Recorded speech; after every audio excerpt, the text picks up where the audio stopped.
Welcome to Nimmin Live, the #1 place on the internet to learn about YouTube, network with other content creators, have an awesome time doing it. My name is Nick, and today we are answering your YouTube questions. And when I say we, I mean myself and my brother from the same mother, D. D, what's happening? How was your week, and do we have any YouTube news? I bet we do.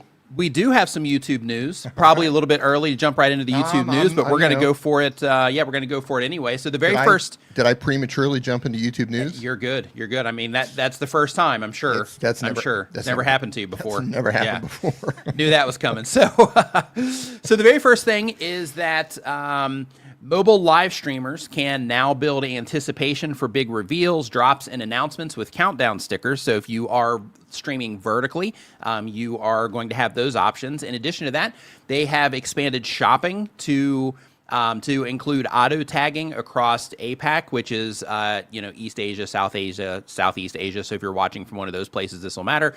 And that basically helps creators save time and viewers easily buy on-screen products. So with this, it's when you are publishing something and it will go ahead and add the products to your screen. In addition to that, if you had copyright issues on your content, you can now generate instrumental tracks in YouTube's editors to replace the problematic tracks to help you resolve some of those copyright problems. So that's a big win, I believe. In addition to that, you have a comment search feature rolling out on YouTube as well. And to use this, you need to be in your creator studio, but it's pretty cool. I'm actually going to pull it up here so you can check this out. But basically how this works is inside of your creator studio, you have this option right here now for this search filter.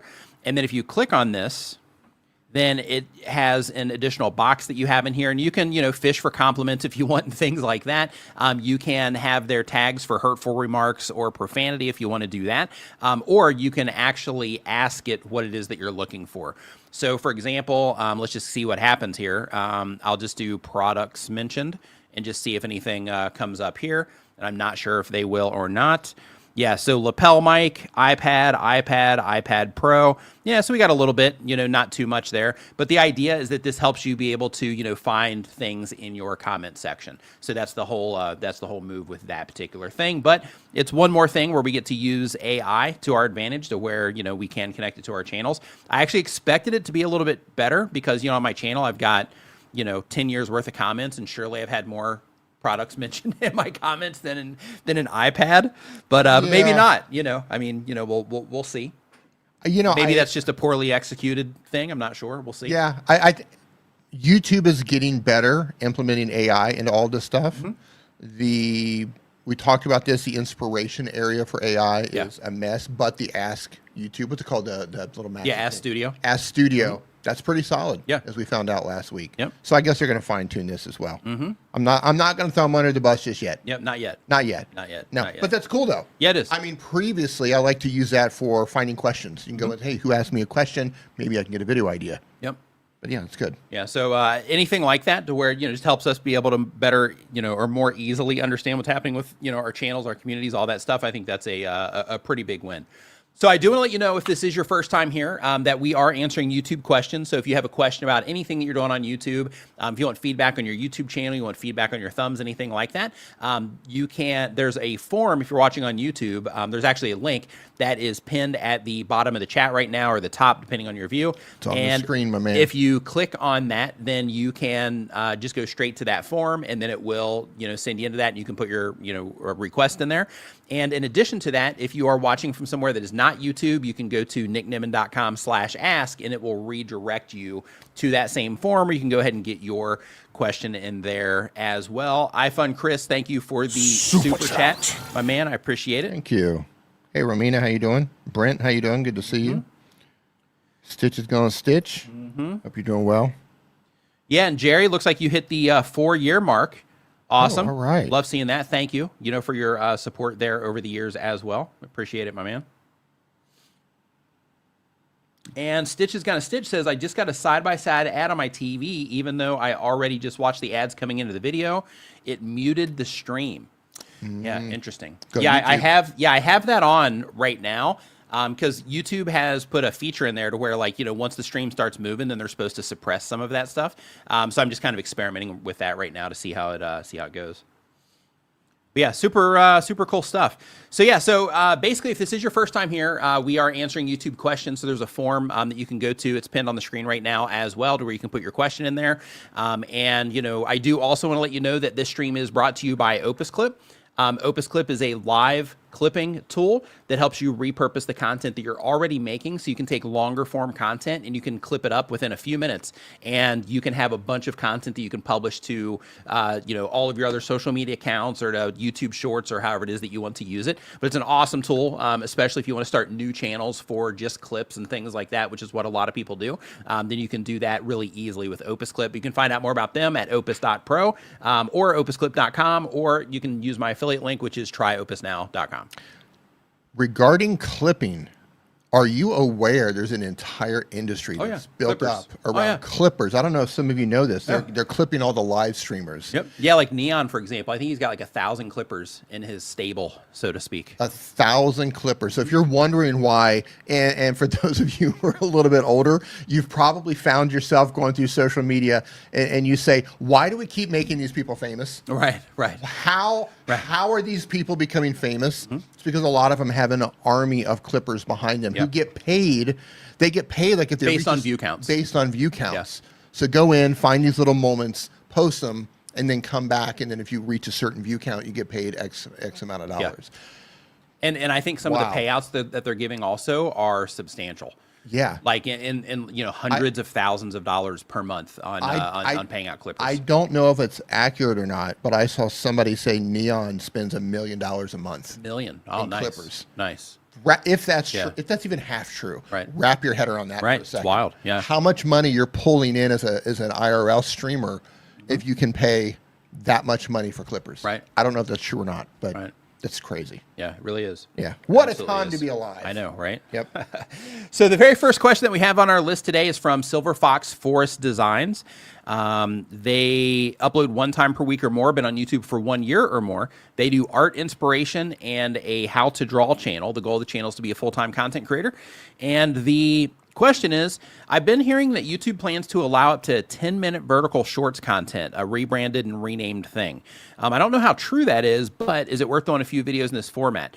So I haven't heard anything about that. I'm not saying that they're not doing it. I just haven't ran across that information yet, so I'm not sure about that. But if that was official information and it came from a reliable source, then in that case, having content that is ready for that is definitely something to consider, because anytime they have any new feature at all, anything, like related to publishing videos, anything like that, then using those features can either be a disaster because they haven't worked out the back end yet, or it can be an opportunity. So for example, one of the things that I got to experience is when they rolled out live streaming on mobile and being able to live stream directly from your phone. Like the first stream that I did was like the biggest stream that I had ever had at that time. That was the first time you ever went live. It was the second time. The second time that I went live. You just went live on your phone. Yep. Yeah, I remember that. Yep. Yeah, it was a pretty good stream too. But yeah, like that stream, I did that one. I think I was on that stream. That was my first like 2 or 3 hour stream. I did stream until my battery died. But yeah, it was good times.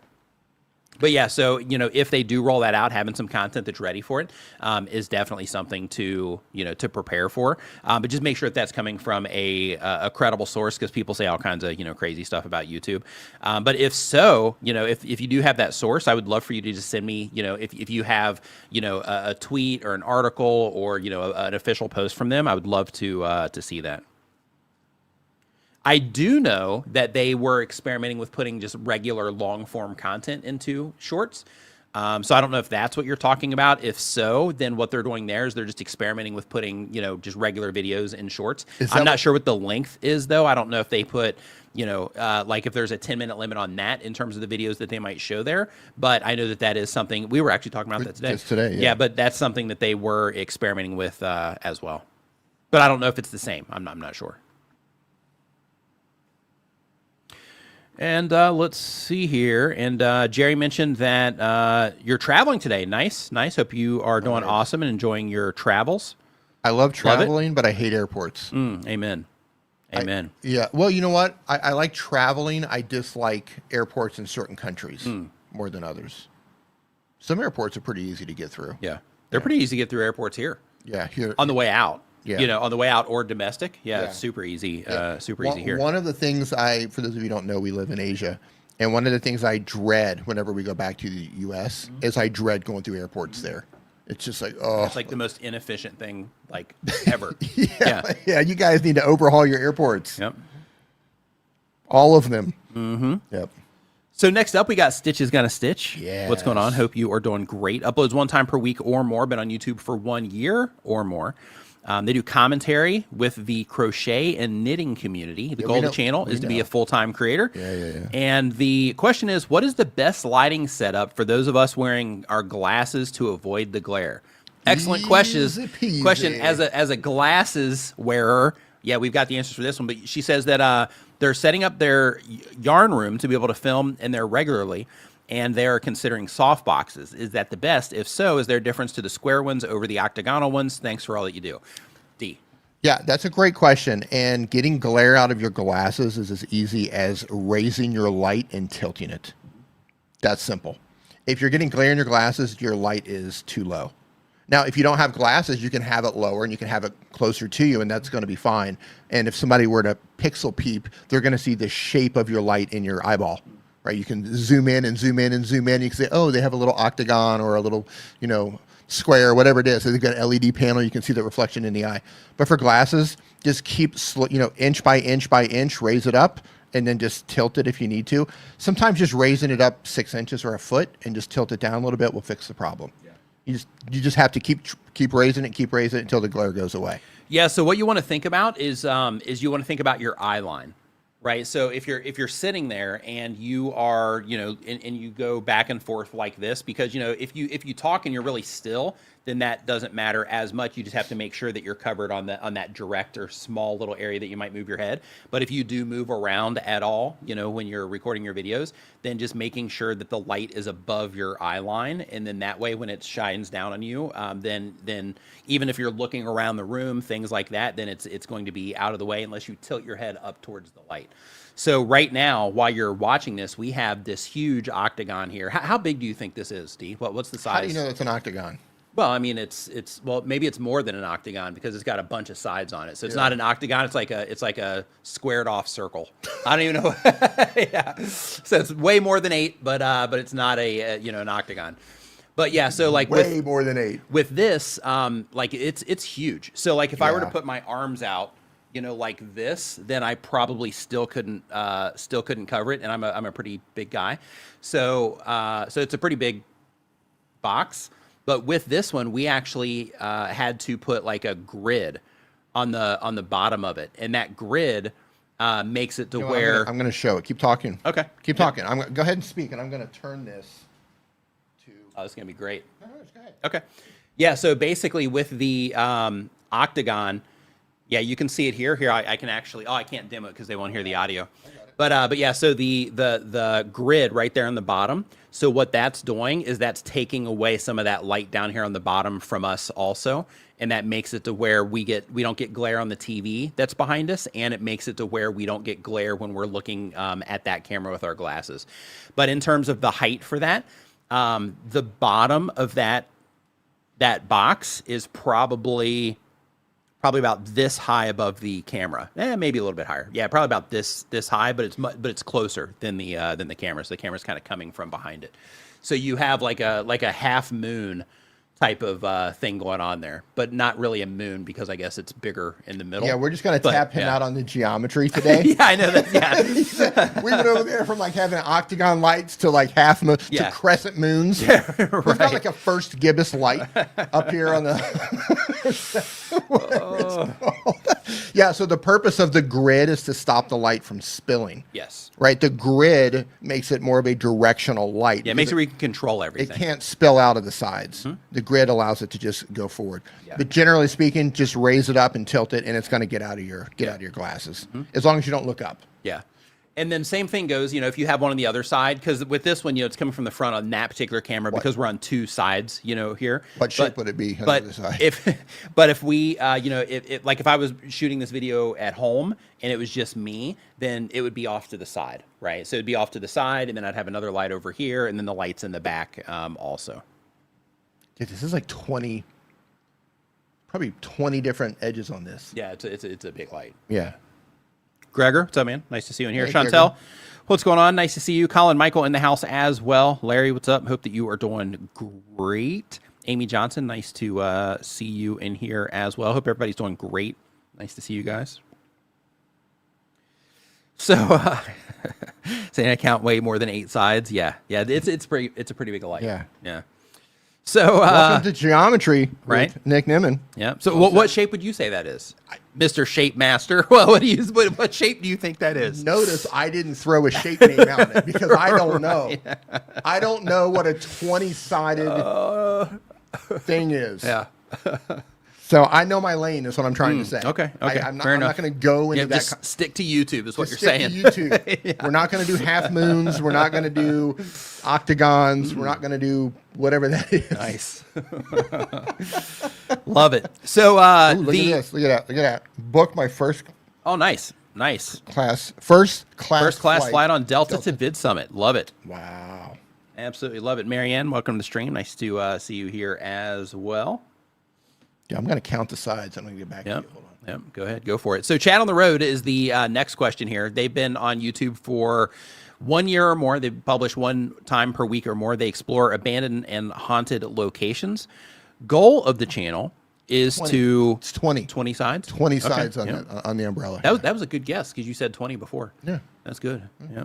I love the confidence that you just said yeah with. You're like, yeah, of course. Yeah. Of course I got it. I mean, one of us knows geometry, the other one doesn't. Right. So the goal of the channel is to be a full-time content creator. And the question is, I have an urban exploration channel, and I'm seriously considering getting the VidIQ Boost plan. I know it's heavily SEO oriented. Is this a good fit for a travel and exploring channel? Thanks for your time, and good to see you both on my birthday. Hey, happy birthday Hey, happy to birthday. you. Yeah, happy birthday. So when it comes to SEO or search engine optimization, that is more appropriate for some content than others. In your case specifically, I would say that you are probably going to benefit more from going after recommendations. However, you can double dip.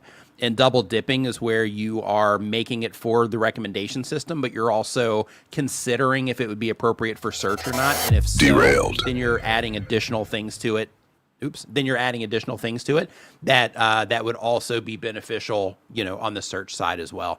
So, for example, like if you're going to specific places and some of those places are famous, then in that case, you can have something that would be interesting, when it comes to the title and or the thumbnail. You would package it in a way to where if somebody were to see it on their homepage, then they would be like, oh, okay, this is definitely something that looks interesting to me, and they would come in that way. But then you would also make sure that you do include, the location, or the name of the place or whatever, so that you mention it in the video, you're showing that place, all of that stuff, so YouTube can ingest all of that information, and that can also help you when it comes to search as well. Just in case anybody was wondering, a 20-side polygon is called an isocagon. So what it is? ISO. I love how you tried to say that without looking, and then you had to double check it. Yeah, it was great. It's called icosagon. Icosagon. Yeah. I had to look at that. I've never seen that before. Even though I have in-depth knowledge of geometry, that one just slipped by. Yeah. So I just needed to, I mean, if you were to ask me in Japanese, I would have nailed it, but in English, I'm stumbling a little bit. Nice. Bear with me. So Adam Froman says, you guys worry about losing the channel from YouTube's algorithm as your content is all the same format. No, having the same format is perfectly fine. The problem that you are seeing online is that, and I'm not speaking for all of them, because some of them are very interesting situations, and it looks like YouTube's system is out of control in some cases. But a lot of the problem that you're seeing online with people being demonetized or getting their channels terminated for inauthentic content, which is kind of the thing right now, when it comes to that, a lot of that is happening in the AI world. A lot of it, if it's not AI, it's also happening to a lot of faceless channels as well. And in our case, it's pretty clear as soon as you click into this that we're not AI generated content, at least not yet. right? So, so because of that, I think it's pretty clear in terms of what we're doing here, what we offer, and every single piece of content that we publish. And this is another factor when it comes to those things, and people getting denied when they go to appeal them. Is every single video that you come in on the channel, they all have a unique value to them in terms of like these live streams. So they're packaged in a similar way. However, when it comes to the conversations that we have, it's all organic around the questions that are asked during the stream. Like, for example, I'm answering yours right now. And this conversation here is something that is new to the live stream in terms of us talking about our, channel and getting that, having to deal with those types of issues. So because of that, with this type of content, I'm not concerned about that. Now, I'm not saying that, that we can't get caught up in some type of anomaly of some kind. However, it's not something that I'm necessarily concerned about at this moment in time. Not yet. And Adam, just to be clear, are you talking about like the channels that are being hurt for repetitive content, or are you talking about there? I've seen some creators, and it seems to be more prevalent on TikTok and Instagram, where they're talking about moving forward, not having a niche is going to be the way. So this is about this. Yeah, I think this is about the. It sounds like losing the channel. Yeah, it sounds more of like a penalty. Yeah. Penalty thing. Yeah. I could read that either way. That's why I brought that up. Mm-hmm. I didn't know if you're like getting lost in the algorithm because you're focused, or literally losing your channel. Wasn't sure which one you were leaning into with that. I could see it both ways. Yep. So first off, I just want to say really quick, if you are new to the stream, we do this every Saturday at 9 a.m. Eastern, so welcome to the stream. If you do have a question, we look at YouTube channels here during the stream. We answer questions about YouTube here during the stream. So if you have a question about anything it is that you're doing, there's a form that you can put your information into, where we just ask, what your channel is, what you're trying to do with the channel, that kind of stuff. You can find that at nickniman.com/ask, and you can go ahead and put it in there. Adam clarified, he says literally losing the channel. Okay. Yep. Okay. Thank you. Colin Games 974. How you doing? Colin Michaels is in here too. Yeah. Colin Michaels. I think you should file a lawsuit against Colin Games for using the Colin. Yeah. For the Colin brand. Yeah. Protect that brand, Colin. Yeah. I'm kidding. Yeah, we had Sue that got up early to come in and watch here. Awesome. Appreciate that. Yeah, I stayed up late. Yeah, D stayed up late. Hasn't been to sleep for 3 days just to make sure he can, come in here and, rock it out here during the stream today. That's right. I didn't go to sleep, actually. I saw the greatest thing. What? It was a clip. I saw it on, I think it was Instagram. And you know how you have all the people talking about, you got to get up at 6 a.m. Yeah. Right. You get up 6 a.m. and outwork everybody. Yeah. And you have the guy that manipulates time and all that stuff. Yeah. And her whole thing was, and I forget whatever it is. She was like, yeah. So she said, anytime when somebody was talking about, waking up at like 6 a.m. to get a jump start on everybody. And she was like, you can outdo them by saying you get up 13 hours earlier at noon the day before. Nice. Nice. I was like, I can always get them. 13 hours earlier the day before. I saw another one. Yeah. What's the guy who... whatever was 13 hours, whatever the hours are. Is they have to where it's like one shot, and it's like a guy with like a roadcaster, and he's got his whole crew behind him, like they're like the guys recording the show. Yeah. And they're reacting to the... and they react to whatever's happening. Yeah. So there was one, it was similar. It was some, lady, and she was like, I get up at like 2:45 in the morning, and all the same exact thing. She was just trying to one-up everybody, and they just pulled the plug on that one. It's hilarious. I love the time manipulation guy. What's his name? I don't know. I don't know his name. I know who you're talking about, but I don't know his name, though. Yeah, just absolutely wild. Yeah. Shark Scrapper woke up to find that they had cleared over 16,000 subscribers. Thank you for all your help and guidance over the years. Man. High five and fist bump to you. Absolutely love it, man. Nice work. Love seeing that. Love those wins. Absolutely love it. Woo. Simple Fit Physical Therapy. What is going on? So just popping in and say hi. Hope everyone's having a great day. Indeed, we are. Hope that you are also having a great day. I need to find the manipulating time guy. I need to know his name. Yeah, that was so funny. Yeah. And he said that with such... What's his name? Yeah, like he was on to something. Yeah. Yeah. So the next question, while Dee's looking that up, is from Black Flame X Gaming. They do daily content, but on YouTube for less than 1 month. They have a gaming channel. Goal of the channel is to have fun. And the question is, does my channel have potential? So this is a really interesting question because His name is Ed Milet. Ed Milet. Nice. Yeah. So when it comes to a channel having potential, right now you have 37 videos. So I'm just going to pull this up real quick. Actually, another thing that I'm going to pull up here, because Dee was showing this to me earlier today, so I'm just going to pull this one up too, and I'm just going to show you some things here because this is important. You know, when you have 37 videos on your channel. Hey, David, how you doing? Let's see here. Hey, David, what's going on, man? We were talking about you over coffee, David. Mm-hmm. Yeah, we're trying to figure out your work schedule. Yeah. Let's see here. The conversations we have. Yeah, I know. When we eat before the streams, yeah, like all kinds of this crazy We're all stuff over comes the out. place. Yeah. So I wonder what time David Matney goes to work. Seriously, that's almost how I came. Yeah, it was. That was, Yeah. pretty much it. Yeah. So let's see here. So what I'm going to do here is I'm going to pull up a couple of different channels. So first I'm going to pull up your channel here for Black Flame X, okay? So right here you have 37 videos on the channel. You have 274 subscribers from those 37 videos. You know, your thumbnails, you know, they look okay. They're, you know, vibrant, all that stuff. Looks like you might be using AI for some of them, stuff like that. But, you know, you are where you are, right, with the channel right now. And in terms of potential, looking at where you're at right now isn't going to give you an accurate picture on if your channel has potential or not. And this applies to anybody in here that's starting a channel. This applies to anybody in here that's had a channel for a period of time and it's still not working out.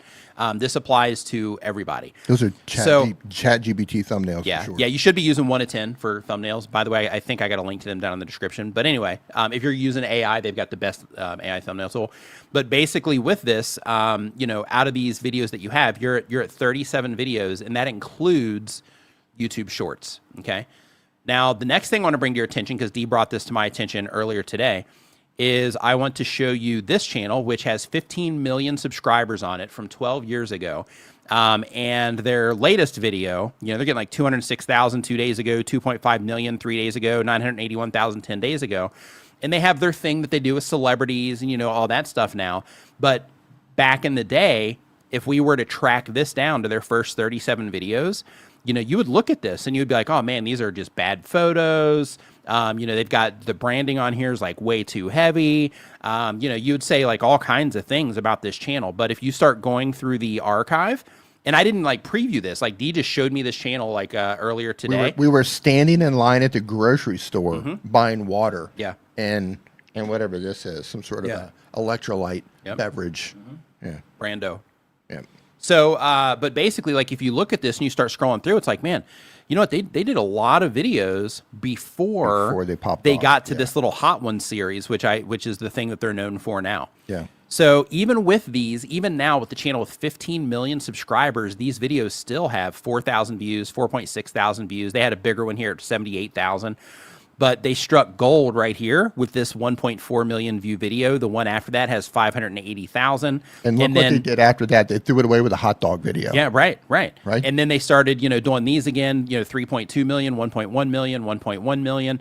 So, you know, when you're looking at this channel, if right here, if they would have been like, I don't know, I just, you know, don't think that this channel has, you know, potential after publishing all of these videos, then in that case, you know, they would have missed the opportunity to turn into what they've turned into, you know, now. And it took them time, you know, to get everything dialed in. But once they did, you know, then they became known for this thing that they do. If you go to Mr. Beast's channel, who's the largest channel on YouTube right now, same exact thing, right? If we look at his channel back in the day and you start looking through his progress, you know, when you start looking at some of these videos, I mean, still people went and watched these videos on his channel because they're, you know, older or whatever, and his channel's gigantic. But if you look at the best practices that he's following here, you know, it's all screwed up. And, you know, you would look at this channel too, and you would say, yeah, you know what? If you just looked at what's happening here, you would look at it and you'd be like, yes, this one's probably not going to make it, right? But then, you know, he keeps trying stuff and keeps trying stuff and keeps trying stuff. You can start to see as we keep scrolling through here over time, you know, his topics change a little bit. His thumbnails start changing a little bit. You can see he went through this like rainbow period right here with his thumbnails, this like blue thing that he's doing. And then he just keeps trying, right? Going through all of these videos. And we're still 10 years ago, right? Going through all of these videos, through all of this. And then, you know, it takes a long time. until he finally, hits that thing that kind of lit his channel on fire and let him know the direction that he needed to go into. So when it comes to the potential that you have on your YouTube channel, Build and Fix with Mooney in the house. What's up, man? Hope you're doing great. Right. When it comes to the potential that you have on your YouTube channel, don't look at your first 37 videos. Don't even look at your first 100 videos or 200 videos. Yeah. Like look at your channel and think, okay, am I actively trying to improve? Am I willing to change? Am I willing to pivot? Am I willing to pivot if necessary? Am I willing to, just learn whatever it is that I have to learn in order to make all this stuff work for me? If the answer is yes, then yeah, you have tons of potential. However, if you're like, well, I just want to keep doing, I just want to keep doing, whatever it is that I'm doing, and regardless of how people respond to it, I just want to keep going. I'm not going to try to improve. I'm just going to make things how I want to make them, blah blah. If you take that route, then that's kind of the fork in the road, to where it's like the people that are like, oh, I'm just going to do whatever, and then people can whatever. Then you're thinking about yourself first and not the viewers that are interacting with your content. And that's where that fork happens, to where, those channels usually end up not being that great. Whereas every now and then they do, though, right? So you still don't want to count yourself out. But then if you're like, okay, well, yeah, I am willing to learn, I am willing to figure this stuff out, then on that side, there's tons of potential there for everybody. Tons of potential, tons of opportunity. So because of that, don't look at what it is that you're doing right now and use this as the thing that's going to define you and encourage you and motivate you and all that stuff. Instead, look at it like, okay, I need to make a bunch of these videos so I can learn how to make videos, and I can learn how to get people to respond to my stuff, and so on and so forth. And just look at it more through the lens of that challenge, instead of just trying to, think if you've got it or not based on, just the handful of videos that you've published. My opinion on this, and some of you are not going to want to hear this, but if you are, and I don't know if you agree with me on this or not, but my opinion is, if you are coming to YouTube and you do not have any of the skills required to do YouTube, your first 100 videos, you can make 100 videos, and I think you're still getting started. Like, you're still in that stage of trying to figure stuff out and still trying to wrap your head around everything that's going on. Like, you're still getting started, in my opinion, at 100 videos on YouTube. If you come into this with no skills, like, you don't know how to make thumbnails, you don't know how to edit, never done anything you don't know before. how to communicate, you don't know how to record anything, you don't know about audio. Like, you're coming in with zero skills. Yeah, 100 videos, man. You're just getting started. Yep. Now, some people move naturally faster than others. Some people just sit down and they have no idea what they're doing, and they just happen to nail it. Right. That does happen, but the majority of the people, we're in the trenches. Yep. Just slugging it out video to video to video, trying to learn how to get better along the way. Yep. Manager's Mike, what's up? It can take years sometimes. Yeah, and sometimes you'll figure it out quick. It really yeah. comes down to how fast you can adapt, how fast you can learn. Yeah. And if you're willing to just sit down and be like, okay, I don't know how to do this, so I got to learn how to do this. Not the whole thing, but being like, okay, I don't know how to make thumbnails, so what I need to start digging into so I can start learning how to make thumbnails. Okay, where do I start? Okay, what software do people use to make thumbnails? Great, let me start with that. Next, okay, if I go and look at all the popular videos in my niche, what are they doing in their thumbnails? Can I do something similar? Yes or no? If the answer is I don't know how they made it look like that, then step one is start figuring out how to replicate some of the thumbnails that you see from high performing content on YouTube. Those types of things. What are they doing with their titles? You start analyzing everything and learning how to do all the individual parts of it. I like to think of it as everybody in here knows what a Rubik's Cube is. I'm guessing. I don't know about you kids, but I know those of you who might be a little bit older, you know what a Rubik's Cube is. If you come into this with zero skills, I like to think of it as a Rubik's Cube. Like, oh, you do the cube and you're like, oh, I got the green side. You're like, well, how am I going to get the yellow side and the red side and the blue side? Yeah, and then you got to go and you get the yellow side and then you lost the green side. Or you get the yellow and then you get the green and you get the blue, but you can't get the red. Yeah. Right? And the way that could translate is okay, well, I understand how to film it. I understand how to make my audio sound good. I feel great in front of the camera and how to communicate. And my thumbnails are pretty good. I think I come up with great ideas. But for the life of me, I just can't lock in that first 30 seconds and I'm losing everyone. Yep.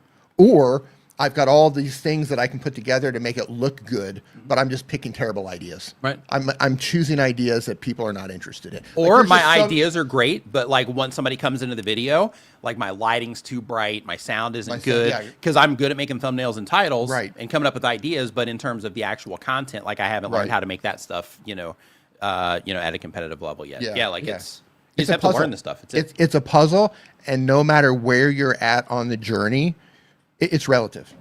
You're just figuring out different puzzles along the way. Yeah. And I guarantee you, the biggest channels on the platform, you brought up Mr. Beast earlier, and you brought up First We Feast, who's like 15 million. They're not one of the biggest, but they have millions of subscribers. All of those channels still have their own problems along the way. Yep. It never ends. And then now they're just dealing with different problems. Right, that's what I mean. It never ends. You're just exchanging one set of problems for another along the way. How can I solve this problem? Great. How can I solve this problem? Oh, now I have a new problem. Now I have 100,000 subscribers and I'm losing my audience because I changed direction by making a few videos I didn't mean to make, really, and now I have to figure out how to get my audience back. Now you have a new problem to solve. Like it's never ending. It's how do I stay relevant? How do I stay on top of things? Yeah.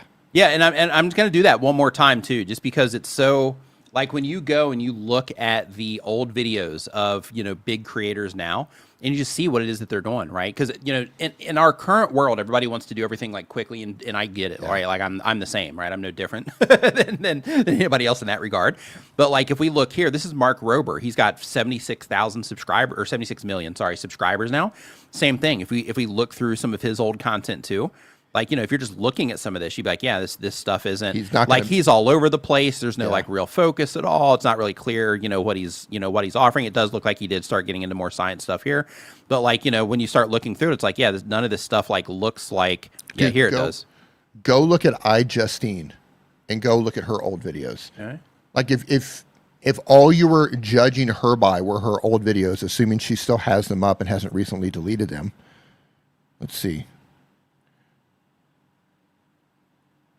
You would think, oh, she's definitely not going to make it. Yep.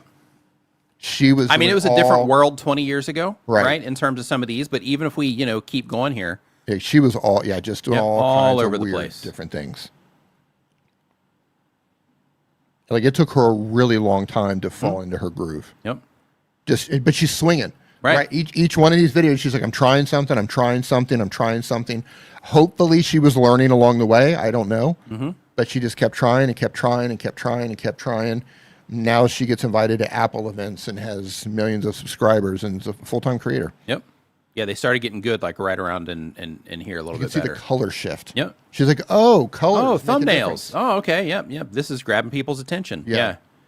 But yeah, like, those types of things are, it's just good to make sure that you just remember that, like everybody, has a rough time when they start pretty much anything. That's the beauty of starting new stuff is that you have to go through that suck part. I see a lot on Reddit, and we've seen it before in Discord, and you see it sometimes on Facebook, but you'll see people who have been doing this for years stuck in the same spot, making an excuse for why. That's what I'm talking about, that fork in the road earlier. Right. The algorithm is holding my channel down. I'm shadow banned. YouTube hates my channel. And they're still doing the same exact thing that they were doing in their first video. They are doing the same thing years later, and they're not actually learning from the mistakes. I wouldn't even call them mistakes. They're just not learning from their previous uploads. Right. It's not a mistake. You made something. Their heels are in the dirt. Right. Is what it is. Their heels are in the dirt, and they're like, yeah, well, I'm just going to keep doing this. I'm not going to, I'm not going to cater. Right. Yeah. And it's like, well, okay, that's fine. Yeah. You have to swallow your ego on this, and you have to understand that if you didn't bring this, and here's the thing, even if you brought the skills, even if you know how to make a thumbnail, that doesn't mean you know how to make an effective thumbnail that's going to get clicked. Right. Even if you know how to edit video, that doesn't mean you know how to edit video for maximum retention on a video for YouTube. Like, there's just so many variables. Yep. Yeah. Anyway, let's move on. Yep. Yeah. So let's see here. So next up, and Colin Games 974 says, I'm still learning. You need to change your name. Colin's going to get you, man. Colin Michael, I don't know if you're still in here. So if you are new here, just want to let you know that we are answering YouTube questions. We're looking at YouTube channels, giving feedback, that kind of stuff. We do this every Saturday at 9 a.m. Eastern. So if you are new here, feel free to chat it up in the chat. Feel free to drop any questions that you have into the form that we have pinned in the chat as well, and we will get them answered on the stream today. That's right, David. Monday is May 4th. May the 4th be with you on Monday. Absolutely. Thank you for the super chat there. So next up, we've got Wonder Disneyland. Wonder Disneyland is the next one on the list. And the question is, or they do daily content, but on YouTube for less than 1 month, they do ambient views of the Disney resort. The goal of the channel is to make money. Interesting. And they say, I'd like to get your opinion on my packaging. So their content doesn't include any commentary or music. It's just, any commentary, music, it's just sounds from the park. I do have a visual hook at the start of every video. So it's like a Disney ASMR experience. Is that kind of what it is, where you're just capturing the sound of what's happening at the park? Is that what they're doing? We are about to find out. It's an interesting. Okay, so they're wanting feedback on the packaging itself. What are we doing here? So I think, like here, you're showing like the actual ride itself. I think that's good. Showing the ride here, I think that's okay. You've got Disneyland here, so you're leveraging the logo for the park. All of that is good. So I think, when it comes to, the imagery, I think that you are expressing that. Some of it's a bit busy and could use some focus, but go ahead, D. At a glance, if this landed in my feed, now I read it up here in your About Me. Like if you scroll up just a little bit, it says, real 4K Disneyland ambience, no talking, no music, just the park. I get that if I read it there. But if some of these videos showed up on my home feed, I might not get that from your packaging there. So I think you're lacking a little bit of clarity in terms of what it is, because at a glance, I'm thinking you're in the park, and I'm not capturing the idea that this is just audio only. In terms of there's no talking, there's nothing else. Because you're putting the word, ambience in there, but that's still, I'm not fast enough to grab that. Just like, oh, I see. It's just, they're just capturing the sound of the park. Yeah. So I would work on that a little bit. Other things too, I wouldn't worry about putting the 4K in there. Like that stuff, doesn't really, doesn't really matter, that much. At least not enough for you to, keep repeating it, in videos. So I wouldn't really worry about that. When it comes, let's see here, Grand Circle Tour, Disneyland Train Ride, 4K, Grand Circle Tour on the Rand Road. So when it comes to your titles, also, instead of trying to squeeze 2 titles into one title, just make it one title that's easy for people to read. Can you do this? And make sure that you are, making it clear that this doesn't have any audio in it and that kind of thing, because, which is something that Dee mentioned. And the reason for that is because if I click on this and I'm wanting to, see something about, Fantasyland, or if I'm wanting to check out this train ride, I'm going to expect, just based on how this is packaged, I'm going to expect that, you're probably going to have like a host in here, and you're going to be like taking me on some type of journey through the park or on this ride. There's nothing that's clear that says anything about it being, a tour. If you're recording this, and again, we're not watching it, we're not listening to it, but if you were recording this with binaural microphones to where it's like a surround sound system, then you need to get that in your title as well. Because people who are into that. Or thumbnail, yeah. That's what I mean, yeah. Because people who are into that sort of experience, you need to use words that they're used to. If it's ASMR type things, if it's binaural, you need to put that in there. Do a search for Japanese night walk in the rain. We need to get you a second screen in here. Yeah. So, so you can do that stuff. Okay, what am I looking for? Japanese night walk in the rain. Yeah, another thing too is I'm not sure if other people are offering this type of content with Disneyland. But, Disneyland, like a Japanese walk in the rain, which we're getting ready to pull up here, like these are good for like sleep or, focus, things like that. When it comes to just ambient sounds of Disney, there might be a market for it. I'm not sure. There might be huge channels around it. I'm not sure.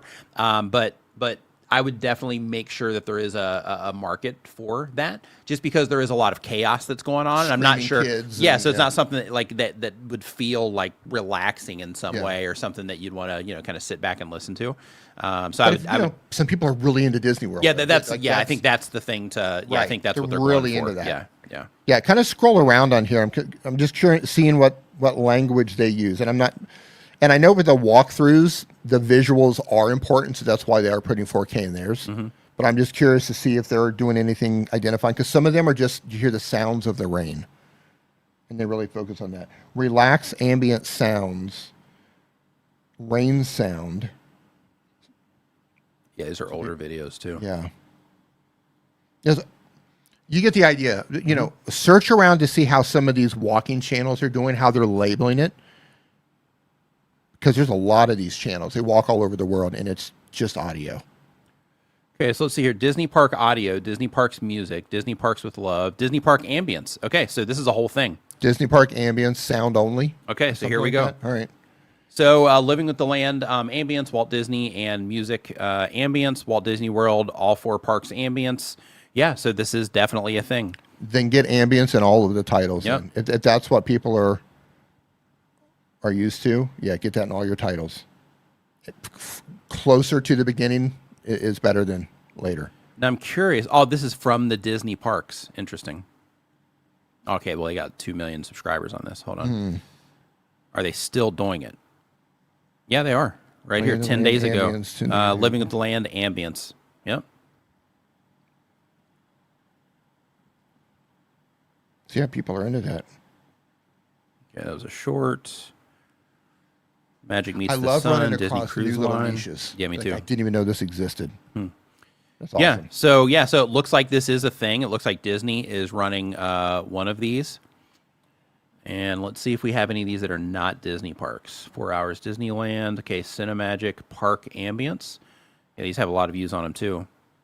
So yeah, so what I would do, and you've probably done this already, but I would go through and I would just study all of these channels that have done well and just start looking for things. Like here, you can see they put a big emphasis on the text and a slight emphasis on the imagery in the background. So they're trying to pull people in with like, you know, the ride names and stuff like that. Versus ambience on every single thumbnail. Yeah. Yeah. Yes, that's definitely something to learn from there. And I would experiment too. And again, I don't know your niche, but I would experiment with the word ambience, and I would also test it against like sounds of Disney or sounds of Disneyland, or Disney World, whatever it is, sounds of Epcot or whatever. Let's see. Sounds of Disneyland. So we have Sounds of Disneyland, Sounds of Disneyland Main Street. So really quick, if you have the footage for it, I would definitely make sure that you are fulfilling all of these. So if people are looking for Sounds of Disneyland, Sounds of Disneyland Main Street, like make videos on everything that you can find that people are looking for around this stuff as it relates to, to sound and Disney. I'm just seeing what's listed here. Yeah. Disneyland musician. Yeah, interesting. Oh, we got a mix here. We got a whole instrumental tour. Interesting. See what's happening here. It's a small world after all. Yep. Yeah, they got a whole playlist that they're bringing people into here. Yeah, nice. Yeah, so hopefully that helps a little bit in terms of the question, which I'm going to read again. Just opinion on the packaging. Yeah, so I think the packaging was okay. I know we went a bit farther than you requested there, but yeah, I think the packaging is. I think the packaging. A little bit more solid. clarity for me. Yeah, a little bit more clarity. I want to be able to tell immediately what you're doing. Like I want to know that it's about sounds or it's about ambience without having to stop and think about what's going on. They say they're not doing sounds. It's the full experience. Yesterday I filmed Galaxy Edge for the May the 4th celebration. So it's not ambience then? So here's something to keep in mind. And again, I don't know your niche. So this is where you need to do your research. What you're making versus what your ideal audience might be looking for. Like the terminology that your audience could be using to find your type of content, that's what you need to figure out. Are they only using ambience, or are they also using sounds? Are they using ASMR, even though there's no ASMR? Like you need to figure out the language that your target audience is speaking to make sure you're making videos that they can find, that make sense to them. Whatever that language is. And sometimes the language we think they're speaking isn't actually the language that they're speaking. Yeah, super cool. Yep. Cool stuff, though. Yeah. Cool niche. More Fit Than Fat, thank you for the super chat. Says, just because you guys are awesome, thank you for all the great advice. I learn something every time I watch. Our pleasure. Thank you for the super chat. Appreciate that. So, yeah, they said the playlist channels are not comparable to what I'm doing, though. I appreciate your thoughts, guys. Yeah, I'm confused. Like, it seems like they're doing ambience. Yeah. But they're saying that they're not doing the ambience? Yeah. Am I understanding that right? Yeah, go to the next question. I'm going to listen on my phone. I'm going to watch one of the videos on my phone, and we'll come back to that. Okay. Go ahead. So next up on the list here, we got Gardening with Bear Brown. What's up, man? We might have gotten that all wrong. Yeah, I know, right? And if so, here's the thing, though. This is something to keep in mind. We're not your target audience, but if we didn't understand your channel correctly, then I think that answers your question in terms of your packaging. The packaging. Yeah, that's true. Yeah. Right? That's true. Right? Yeah. Like, good point. The idea is that when somebody who doesn't know you comes across your content, can easily identify what the video is about without having to give it too much thought. Yeah. And now, like what I think your channel is might be what the channel is. Like I might listen to it and go, oh yeah, that's what your channel is. That's what the channel is. Yeah. It could just be what you're saying in the chat is just confusing me a little bit. But the fact that we're having this conversation makes me go, wait a minute. They say look at Theme Park Steve. That's a great example of what they do. Look at what? Theme Park Steve. I mean, you can just watch their videos. You can just Okay. see their videos and see. All right. Yep. So next up, we have Gardening with Bear Brown. He uploads 1 time per week or more, been on YouTube for 1 year or more. He does educational content. Goal of the channel is to be a full-time creator. Question is, hey, Nick and D, I released a video 2 days ago. It got 35,000 views. Nice work. How can I capitalize on this for the next video? The title is Most People Plant Watermelons the Wrong Way. Do this instead. I wish I could duplicate the success to making other videos. So you can duplicate the success of this by seeing, by digging into this particular video. So before you do that, a couple things. I don't know if you watched the most recent video that I published, but make sure that you do, because one of the things that I mentioned in that video, and I'm going to be able to tell if you did or not by just looking at this now. And then we're going to come back and we're going to look to, see. Oh, interesting. Let's see here. Let me go to the very end. Yeah. So, yeah, the very first thing that I would do right now on this video that that's getting 43 or 34,000 views on it. The very first thing that I would do is I would see in your audience retention reports, go and look and see if you have people, getting to the end of the video. If you do, then change this from a video into a playlist. So you can make a custom playlist, put this one up here at the very top of that playlist. And then you can put other, watermelon videos or any other type of videos that you want underneath that, other fruits, whatever. But the idea is that you're recommending this other video, and I'm not sure if you do that verbally in the video or not, but if you do, then you are recommending this video. So you want to make sure this video is pinned up there at the top. And you can go look at the stats of this video and see if people are flowing over into this video or not. And you'll see that because you'll see the spike in your real-time retention reports, and you can just track that like immediately when you publish a video. So I would look at that, and if they are, then in that case, I would turn this into a playlist, still put the same video, in the #1 spot in that playlist, and then put some other videos there that are also a good fit for, the viewers that would be watching that video. So that would be step number 1. Step number 2 is right here. You have a thing to grab your, growing guide. So this is cool. If you're selling stuff, then that's fine. So if the purpose of this video is to bring attention to something that you're selling, then you're doing the right thing here by pinning this. The thing that I was going to mention is to pin a video link here, going to that same playlist that you're going to build up here. And the reason for that is if you watch my last video, I show in that video that when you share content that's in a playlist, then it prioritizes your content over here on a computer. On a mobile device, it prioritizes your content underneath it. And on a tablet, it prioritizes your content on the side. And on a TV, you get that first row right underneath the video. So because of that, in order to take the most advantage out of your videos when they're getting views, make sure that you do have all of that set up properly. Now, in addition to that, one thing that you found here is that people do respond to this at a high level, right? So in this case, the language that you used here is most people plant watermelon wrong, do this instead, okay? Now on your channel, you have stop killing your seedlings, do this, start the watermelon seeds, how to get tomato plants, more watermelon stuff here, overwatering your plants. Okay, so what you want to do is you want to see this pattern right here, is replicate this pattern and see if people respond to it in a similar way. So for the next video, think about, and I'm not into gardening, so I'm not sure what the answer is here, but one thing that I would think about is if somebody watched this video on the, the watermelons, then in that case, what other video could I make where I could use a similar structure like this, and then just replace the word watermelon with another thing. So that thing could be tomatoes, it could be pineapples, it could be, whatever the thing is, but basically you would frame everything exactly the same. So it'd be most people plant pineapple wrong, do this instead. And the whole thing that you're doing here with this is you're challenging the viewer. So when this shows up on people's homepages, If it's a gardener, then in that case, they're like, oh, wait a minute, what am I doing wrong? Right? So then you're creating that trigger, and you're opening that curiosity loop to where they're thinking to themselves like, oh, great, have I been doing something wrong this whole time? Has this person found a better way to do it, and so on, right? So because of that, you've been able to trigger people here. So trying to replicate the packaging itself and start building out themes around this particular structure is the thing that you would want to do here in order to capitalize on this.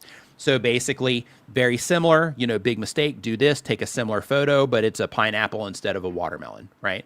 And then that way it gives you the opportunity to replicate packaging that people have already responded to. Now, once they click into the actual video, you're going to have very specific things that you're doing in this video. It's going to start with whatever it is that you're saying, then you're going to move into the next thing, into the next thing, into the next thing, and so on. So because of that, what you want to do is you want to go into this video and literally take notes on the structure of the video.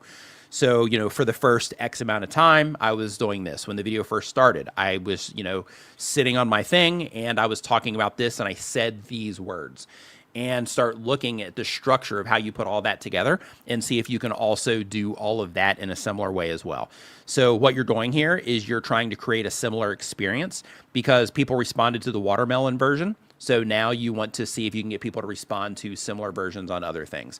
So that's step one, right? Figuring out that theme. And then step number two is if you can replicate it in that direction. Broken timber, yes, we answer questions. So if you put it in the form that is linked at the bottom or the top of the chat, then we'll get it answered on the stream today. So yes, broken timber. So basically what you're trying to do is you're trying to look at the packaging that you got them to respond to, right? So, you obviously, got people excited about that video, so they clicked on it. And then once they came into the video itself, now, figuring out, and you can match all of this with your audience retention too, in terms of, okay, I was able to hold people here in the beginning. What was I saying? What was I doing? What was I showing? And trying to replicate those things, as you go. And then once you build that theme out, if it's something that you can consistently get people to respond to, then in that case, you can just kind of put that theme in rotation. You don't have to do it with every video, but you can put it in rotation and just publish those videos because you know that you figured out that thing for your viewers. And then from there, start stemming off in terms of, most people plant watermelon wrong, do this instead. Then start trying to find similar things around other types of content that you do until you do find another hit that you can try to replicate. But with your type of channel, because it's seasonal, you can do a lot of, repetitive things on here, in different seasons and stuff like that. So I would definitely be trying to, work around themes and all that stuff on your channel. And here's something that's interesting too. So if I look at this, oh no, you did it here too, but it's structured differently in the title. So here you have stop using wood raised beds, do this instead. And this is a nuance, but it could just be that, nobody, cared as much. But here you have it in parentheses instead of the hyphen there, or the M dash. And here's what happened. Yeah, here's another do this instead. And this one is your next biggest video since this one, right? And it has the very similar structure right here also, right? So this is something that people seem to respond to better. So when you're doing these, I would structure them in the same exact way versus in the way that you're doing it up here. And of course, it's gonna live and die by, the actual topic itself. Like people might not care as much about the wood. So even if you did that one, the same way, then, it might not matter. And then you have this one here at 107,000 views too. If you plant potatoes like this, you'll harvest buckets. Same exact thing. People responded to this one. So what you'd want to do is the same idea that we just went over with this video here. Do that with this one too. So, if you plant, watermelons like this, you'll harvest, I don't know if buckets would be the right analogy there for watermelons, but if you do pineapples like this, if you do potatoes like this, if you do watermelon like this, if you do kale like this, whatever the thing is, but just trying to replicate those experiences that people have already enjoyed and then do them again to make them familiar for people that have already enjoyed the previous stuff and to capture people's attention that haven't interacted with the channel before, to bring them into your world. So yeah, I would do all of those things. Are you finished? Yep. Okay, so I had a listen to and a peek What's your at diagnosis? Wonder Disneyland. Okay, so they're doing exactly what we thought they were doing. They are doing walkthroughs of Disney and getting on certain rides and walking around the park during certain times or whatever. No commentary, no speaking. Okay, so I'm going to give you my feedback, and because I watched some of the videos, and then I went and I watched Theme Park Steve and looked at some of his videos, who used as a reference. I would experiment with, again, learning the language of how people might be trying to find your type of videos. I'm not saying this is going to work. I'm saying it's something I would test. I would test things like adding no commentary or no talking or walkthrough, trying to get that into your title somewhere, okay? And that montage that you have at the beginning, you need to look at your audience retention to actually see how that's performing for you. If you're seeing a big drop off at the beginning of your audience retention, that means you are losing their interest right away. My instinct on that, compared to the channel that you told me to look at, they get right into the video. So if their video is talking about this particular ride, as soon as I click play, I'm already there. I'm at that ride, and I'm already in the experience. What you're doing with that montage at the beginning, where it looks cool, but you're making these edits, you're doing like this fade edit every like 5 seconds, and it's like visually changing and the audio is changing every 5 seconds. And from a relaxation point of view, that's not what you want to do. If you're doing something from the point of relaxation, put it on in the background while you study, put it on while you go to sleep, which you've mentioned in your videos. You want like a continuous audio. You don't want to just change things. You're setting the tone at the beginning of your video, because if they don't know you yet, all they're knowing is that first 30 seconds or 1 minute where you're doing these fast edits and you're taking them through all of these different experiences, and they clicked because you told them it was going to be about this other thing. So I would start it the way Steve starts them. So as soon as they click play, you're in the experience. So they understand, like, I'm here right out of the gate. I wouldn't put that montage at the beginning. That's a creative choice that you have to make. Your data will tell you if it's working or not. That's my opinion. Look at audience retention. If it's a big drop, it means it's not working. So that's my feedback for you. And there you have it. There you have it. So really quick, I'm going to answer one out of the chat here also. So Crazy for more. They asked why they're stuck in... they say, I've got 144,000 subs and I've lost 18,000 subs in 5 months and none of my videos hardly get 100 views. Okay, so when it comes to losing subs, things like that, that's normal. When it comes to YouTube, losing 18,000 in 5 months, that's a lot. That's a hit. But YouTube, they do go clean out bots and, that kind of stuff. So not saying that you artificially inflated anything, but just saying that, bots are a thing on YouTube. And because of that, they go and clean those out. And sometimes, you're impacted because of that. But a bigger problem on your channel here, really quick, is that your content is all over the place. So in terms of, YouTube knowing what your videos are about, viewers looking at you as a resource for some type of, content they can depend on, you're all over the place. So you need to figure out what you're offering here and who you're offering it to, and then show up consistently for those people. So what I mean by that is, like, right down here, you have, the Scream movie review at AMC theaters, right? So let's say you're doing movie reviews and that's good for them. And then you kill it right here with a earwax buildup went to the doctor's office, right? So people that watch this video, they don't care about this video. And then here, Ready or Not 2 movie review. Okay, it's a movie review, so we're gonna green that one. Fortnite Battle Royale. Yep, you lost them again, the movie review crowd, right? So if they don't care about Battle Royale, we'll just turn this in blue. So if you don't care about Battle Royale, a gaming video, but you're here for the movie reviews, then you've just published 2 pieces of content right here that the movie review people don't care about. And then we're going to move it right over here to another gaming video. These movie review people also don't care. So this repeats all the way through what you're doing here on the YouTube channel. And the way that YouTube works now is that type of channel is very challenging to grow. It's very challenging to get people to come back to. It's impossible for people to see it as a resource for a certain type of content. and it just puts you in a position to where you're constantly fighting upstream.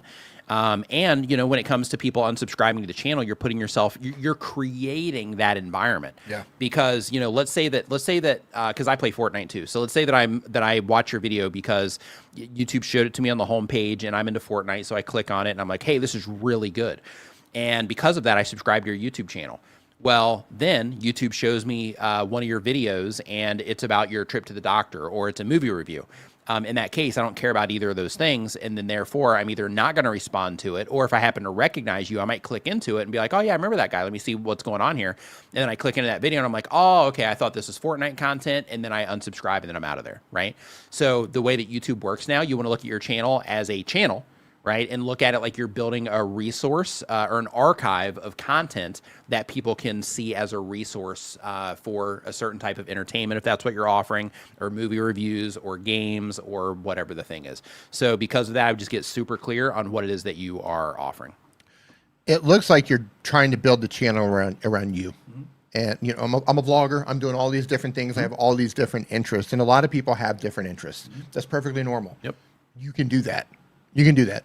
But if you're wondering why this is happening on my channel, why I'm only getting this amount of views, it's exactly what he said. And a weird thing happens with vlogs and people who try to make the channels about them. And, you know, there's no right or wrong way to do it. There's just a very slow way to do it. And there's ways that work against you and there's ways that help you move faster, right? You just choose the lane that you want to take. Yeah. And a weird thing happens is once you build a channel to a certain point, then an audience starts to care about you. That doesn't mean you can go haywire and go in all directions. Maybe you can't, maybe you can.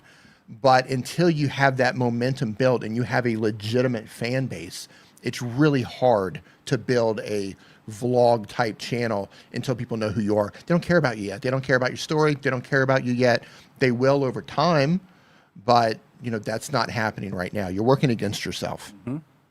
Yeah, pick a lane, stay in that lane for a while, see if you can kind of build the channel up again. Yeah.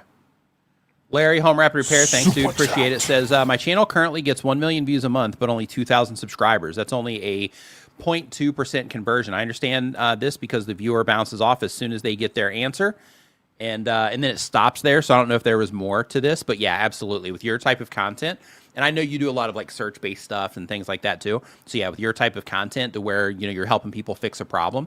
You know, one thing that I would definitely do in your content, if you're not doing this already, is I would mention that, you know, hey, if you're fixing stuff around the house, make sure you subscribe. You might be doing that already, but I would definitely work that into the conversation somehow so that you're inviting people to where it's like, hey, you know, I can help, you know, I've got videos to help you with pretty much any problem that you're going to have in your house. So because of that, you know, remember to subscribe. And then that way, you know, they can, you know, start to view you as that resource instead of looking at you like, okay, hey, this guy just has a video that's helping me fix my problem and then I'm out of here, right? So you're just spreading that little bit of awareness there. 1 million views a month, though. That's great. Yeah, it is. It is. So next up, Colin Games. They upload when they have time. Been on YouTube for 1 year or more. Did they get sued yet? Not yet. Colin Michaels get them? Not yet. They do gaming content. The goal of the channel is to have fun, and the it's fun and games, so the lawyers get involved. Yeah, right. Right, Colin Michaels. Yeah. So they say they feel burnt out on ideas for videos and live streams. Is that normal for anyone to get burnt out on ideas and not upload? Yeah, it is. I would say that's an extremely normal thing. So a couple things that stand in the way of content creators when it comes to uploading videos is not having video ideas, right? Yeah. Not having time. Like those two things are like the biggest things for content creators when they're getting started because they haven't worked the process of creating content in their lifestyle yet, and they just haven't done it enough to be able to generate, you know, video ideas on the fly. So because of that, yeah, you run into situations like that. But here's what I want to tell you. What you're going through right now is perfectly normal when it comes to YouTube. However, I'm going to pull up your channel here real quick. We're not going to put it up on screen. I'm just going to see what you're doing. Yeah, so you have, you know, things that you can do. So here it looks, you know, like Low Road Midnight Blues. And I don't know if you are, you know, just playing a game here or if that's a song. That looks like that might be a song. But here, if we go to the game, okay, yeah, you're kind of all over the place too. So you have 7 days of a behavior crossover. We have somebody tries Tim Tams for the first time. gaming content, and then like a AMD Radeon RX 960 video on how to tweak that, and then gaming news. So yeah, you're in a similar situation. I will pull this up here real quick. You're in a similar situation where you're just mixing everything up, right? So same exact problem to where, every video on the channel isn't fine-tuned for a certain type of viewer. Instead, you're just kind of randomly putting up video ideas. Instead of taking this approach, something that can be really helpful for video ideas is, one, having a clear goal in your YouTube channel. That's number one. Number two is having a clear avatar that you're trying to reach with your content. Those two things can really help when it comes to video ideas, and here's why. So when you are trying to come up with a video idea, right now you're like, okay, what could I possibly make a video about? But if you have a goal that you're trying to accomplish and you have a clear, avatar or target viewer that you're trying to reach, then in that case, it's like, okay, what can I make that will help me serve my goal? And for those ideas, which one of those ideas are going to be a good fit for this avatar to where they would absolutely love this video if they were to run across it, right? And then you just rinse and repeat that. And by having that clear goal and the clear avatar, it makes that whole video idea process way easier. In addition to that, if you do have trouble when it comes to video ideas, another really easy thing that you can do is you can go to YouTube search, like right up here, right? And like here we have, Microsoft increased and more. So we'll just do like, Microsoft game, and then we'll just hit the space bar. And then we have here Microsoft Game Pass, Microsoft Game Pass PC, the past price increase, Game Studios Showcase, all of that. We have, how to, do you see any games listed on here? We'll say Bloodborne. So how to Bloodborne PC, how to Bloodborne PC, how to speedrun Bloodborne, how to play Bloodborne, how to parry Bloodborne, whatever that is. But anyway, you can use this to give yourself a lead on ideas, right? So with this, what you use this search bar for is this is things that people are actively looking for on YouTube.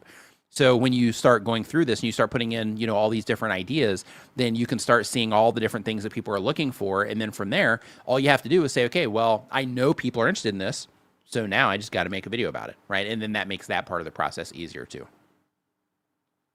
Larry mentions that he never asked the viewer to subscribe in any of my videos. I'll definitely add that and remind them that I have a large back catalog of videos. Yeah, that sort of thing can be really helpful. Really helpful for, converting people into subscribers. Where you're at right now, it's not, as important. I'm sure you'd like to have a play button, but it's not like the focus, right? But if you do start adding that call to action, then you will increase that view to subscribe conversion. But how you want to do it though, is you want to lead with the reason, and you want to try to make it, short and tidy. But, hey, if you, like in your case, hey, if you, want to, learn how to, fix all the stuff around your house, I got a whole channel full of videos like that. So make sure you subscribe, right? Super, super easy, make it fast. And because of the type of content that you make, because you're fixing stuff, there's probably periods of time in your video to where you have like a space where you're not really talking, but maybe you're working on something. Those moments are a great place to insert that in there. If you have any moments in your video that's an aha moment, or that little trick that you have that maybe most people don't know about, and you know what that is. So I got my WD-40 and I did this. Yeah. Right. Yeah. So yeah, holy cow, I didn't know WD-40 did that. Yes. Yeah. Anytime you have an aha moment, after that aha moment is when you can drop the, when I'm full of these aha moments, funny moments. Right. Like That's when you can drop that in there and ask them to subscribe and give them a reason why. Because you just provided something that they didn't know about, right? Like, oh man, I had no idea. Yep. Like, dude's just fixing everything with a penny and WD-40. Mm-hmm. I'm on board. I'll follow you anywhere, man. Right. Yeah. I'm definitely subscribing. Yeah. As soon as you drop some massive value or an aha moment or something like that, then ask them to subscribe. Mm-hmm. Hey, and really quick, Jive Dancing says, where do I find my URL? So I just pulled your channel up here. Your URL is right up here at the top. So you just go to the very top of the screen up here, right up here at the very top. See that? And then you capture this, and then that's going to be the URL to your channel. So if you want like video IDs, stuff like that, then you can find that here, and you click on Share Channel, and then you can copy your channel ID down here. So if you need that for any reason, then you can also grab that there as well. And you can also grab your URL with the handle right here under the more info. And you find that right here.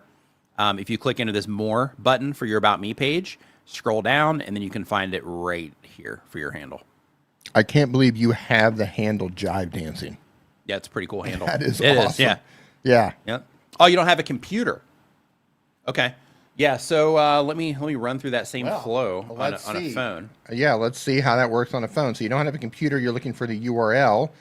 You can probably go...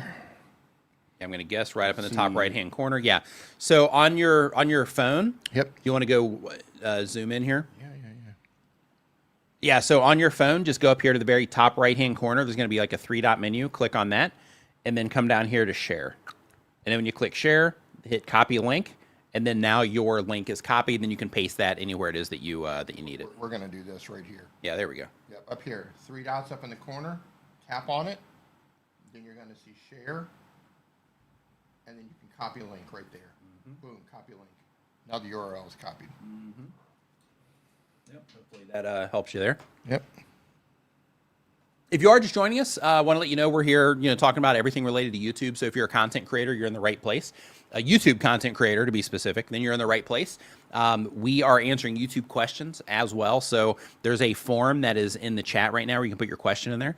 If you're watching this on somewhere that is not YouTube, then you can put your question into, if you just go to nickniman.com/ask, it will send you to that same form that we're taking questions from. If you're listening to this in podcast form, it's too late. You missed the show. So make sure you swing by some Saturday when you get the chance. Yep, it's over. But we appreciate you listening. Appreciate that. So next up, we have, we did Colin Games. So now we have Catistic. Hope I'm saying that right. They upload 1 time per week or more. They've been making videos for 1 year or more. They do gaming content. The goal of the channel is to have fun. And the question is there a point where you should stop making content? That's a good question. What are your thoughts, Steve? Is there a time when you should stop making content? Yep. That's what they're asking? Yep. Yes. You stop making content when you don't want to make content anymore. You stop making content when you've lost when it's no longer interesting to you. When you're like, yeah, I don't want to do this anymore. You stop making content when you feel like it becomes a burden and it's just not enjoyable. Now, before you stop, I would tell you to try to remake your process. Instead of like, yeah, I'm burned out, or this is too much, it's taking me too long, then maybe you just need to reevaluate your systems. Because if you find the right system, you can move a little bit faster, and sometimes it takes some of the load off. But if you try that first, then you're just like, yeah, I tried it. I've tried to fix my systems, and no matter what I do, I just don't enjoy this anymore. Then you quit. But if your answer is, I'm not growing fast enough based on whatever metric you're measuring by, should I quit? Absolutely not. Absolutely not. If you're just joining us, then you missed out earlier in the stream. You can watch it on the playback, where we went and we looked at the early videos of iJustine and Mark Rober and Mr. Beast and First We Feast. And you can see that it took them years. And I think Mr. Beast was creating and publishing on a regular basis for a decade. Before he got started, essentially, on his channel. Yeah. Yeah, it's wild. So that's like right now, right? With the amount of time that I've been on YouTube. So that's like right now if I just was like, okay, I'm just going to focus and I'm going all in. Yeah. You're just now popping off. Yeah, it's wild. Absolutely wild. Quitting anything, it's I think it applies to everything in life. If you pick up a new hobby, it could be a foreign language, it could be a sport, it could be, let's say, basketball, right? You go, hey, I want to learn how to play tennis, right? I'm going to learn how to play tennis. And you go out there and you realize that tennis is really hard to play. And you keep doing it and you're like, wow, I'm not getting better. I really suck at tennis. Right. I think I'm going to quit. And then the people who don't quit, guess what happens? You get better at tennis? They get better at tennis. Yep. Yeah, it might take them 6 months. It might take them 6 years. It might take them 10 years. But they get better at tennis. Yeah, so they've got 6.5 thousand subscribers with 45 videos. So they're not doing bad either. That's actually pretty good. Yeah, there's definitely improvements that could be made because I'm looking at your channel right now. But in terms of where you're at, you're not doing bad. So it's just important that you know that. Like most content creators that start YouTube channels, they don't make it as far as you've made it in terms of subscriber counts. So I just want you to know that. Just so if you're looking at what it is that you're doing, you're thinking like, oh yeah. How long have they been going? A year. A year. You're doing great. Yeah. You're doing absolutely fantastic. Yep. If you're doing that for a year. So let me ask you this. I don't know how many languages you speak, but if I were to ask you, how long do you think it would take you to learn how to speak Mandarin Chinese? Not fluently, but at a really, enough. But at a conversational level to where we could airdrop you into China and you could sit down and just have a general conversation with somebody. How long do you think it would take you to be able to do that? Yep. You think you could do it in a year? Quite some time. Think you could do it? How often do they upload? I closed it already, so I'm not sure. Once a week? But yeah, probably. Yeah. Do you think you could do it within a year if you just practice once a week? Once a week? Yeah. Twice a week? How much practice, how much studying would you have to put into that? And how long would it take before you were conversational in any foreign language? YouTube's no different. Yeah, another thing here really quick is somebody mentioned in the chat, and I just want to mention this because there might be other people like this that are either watching this or they'll watch it on the replay. Says that I'm new, and this is from John Pablo 25. Says I'm new. What is the best way to start on YouTube for someone who has never made content before? D. What's the question? They're new? Yep, they've never made content before, and they want to get started on YouTube. What do you recommend? You want to make content? Never done it before?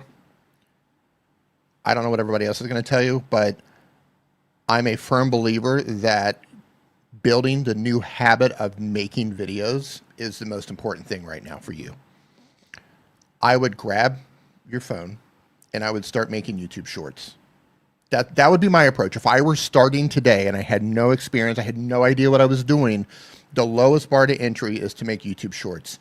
Grab that. I grab my phone, put it on selfie mode. I wouldn't worry about the back camera or anything. Just clean your lens, make sure you have enough lighting, shoot it outside, shoot it by a window, make sure you have good lighting. And I would just turn it on and I would make 30-second videos just talking about whatever I wanted to talk about. Maybe I'm reacting to the news. Maybe I just wake up every day and I see what's happening in the news or something. I have an idea about it and I would just share my opinion. Or if I'm a gamer, maybe I would talk about a game or I would just show 30 seconds of my gameplay. What I would do is and try to do that once a day, and I would just build that habit. Right, you're building a muscle, and the hardest part everybody deals with is just getting started. We have friends that want to start channels, and they're always planning on, oh, I'm going to do this, and they're taking courses, and they never start the channel. Yep. The hardest part is getting started. You have to build the muscle, and you do that through repetition. Yep. Once you get confident, and you're like, okay, I'm making shorts, and some people are watching my shorts, then start learning how to make long form videos, and then start thinking about what type of videos do I want to make long term? What do I want to be known for? What am I good at? What could I build a community around? What knowledge do I have that I could share with people? And then start taking things a little bit more seriously, learning how to edit better, learning how to make your thumbnails. But to get started, grab your phone, hit record, say whatever it is you're going to say.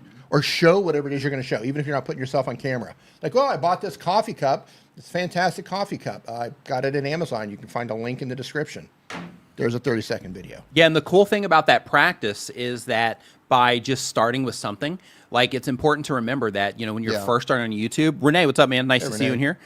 When you're first starting on YouTube, the thing to remember is that the channel that you're starting may or may not be the channel that you keep going. Exactly. It might take you 2 channels, 3 channels, 4 channels. It might take a handful of channels before you're like, I know what I want to do now, right? So that can happen. In addition to that, when you are doing what Dee's talking about in terms of like, okay, I've never done this before. I've never done anything like this before. So I just need to get in motion with something.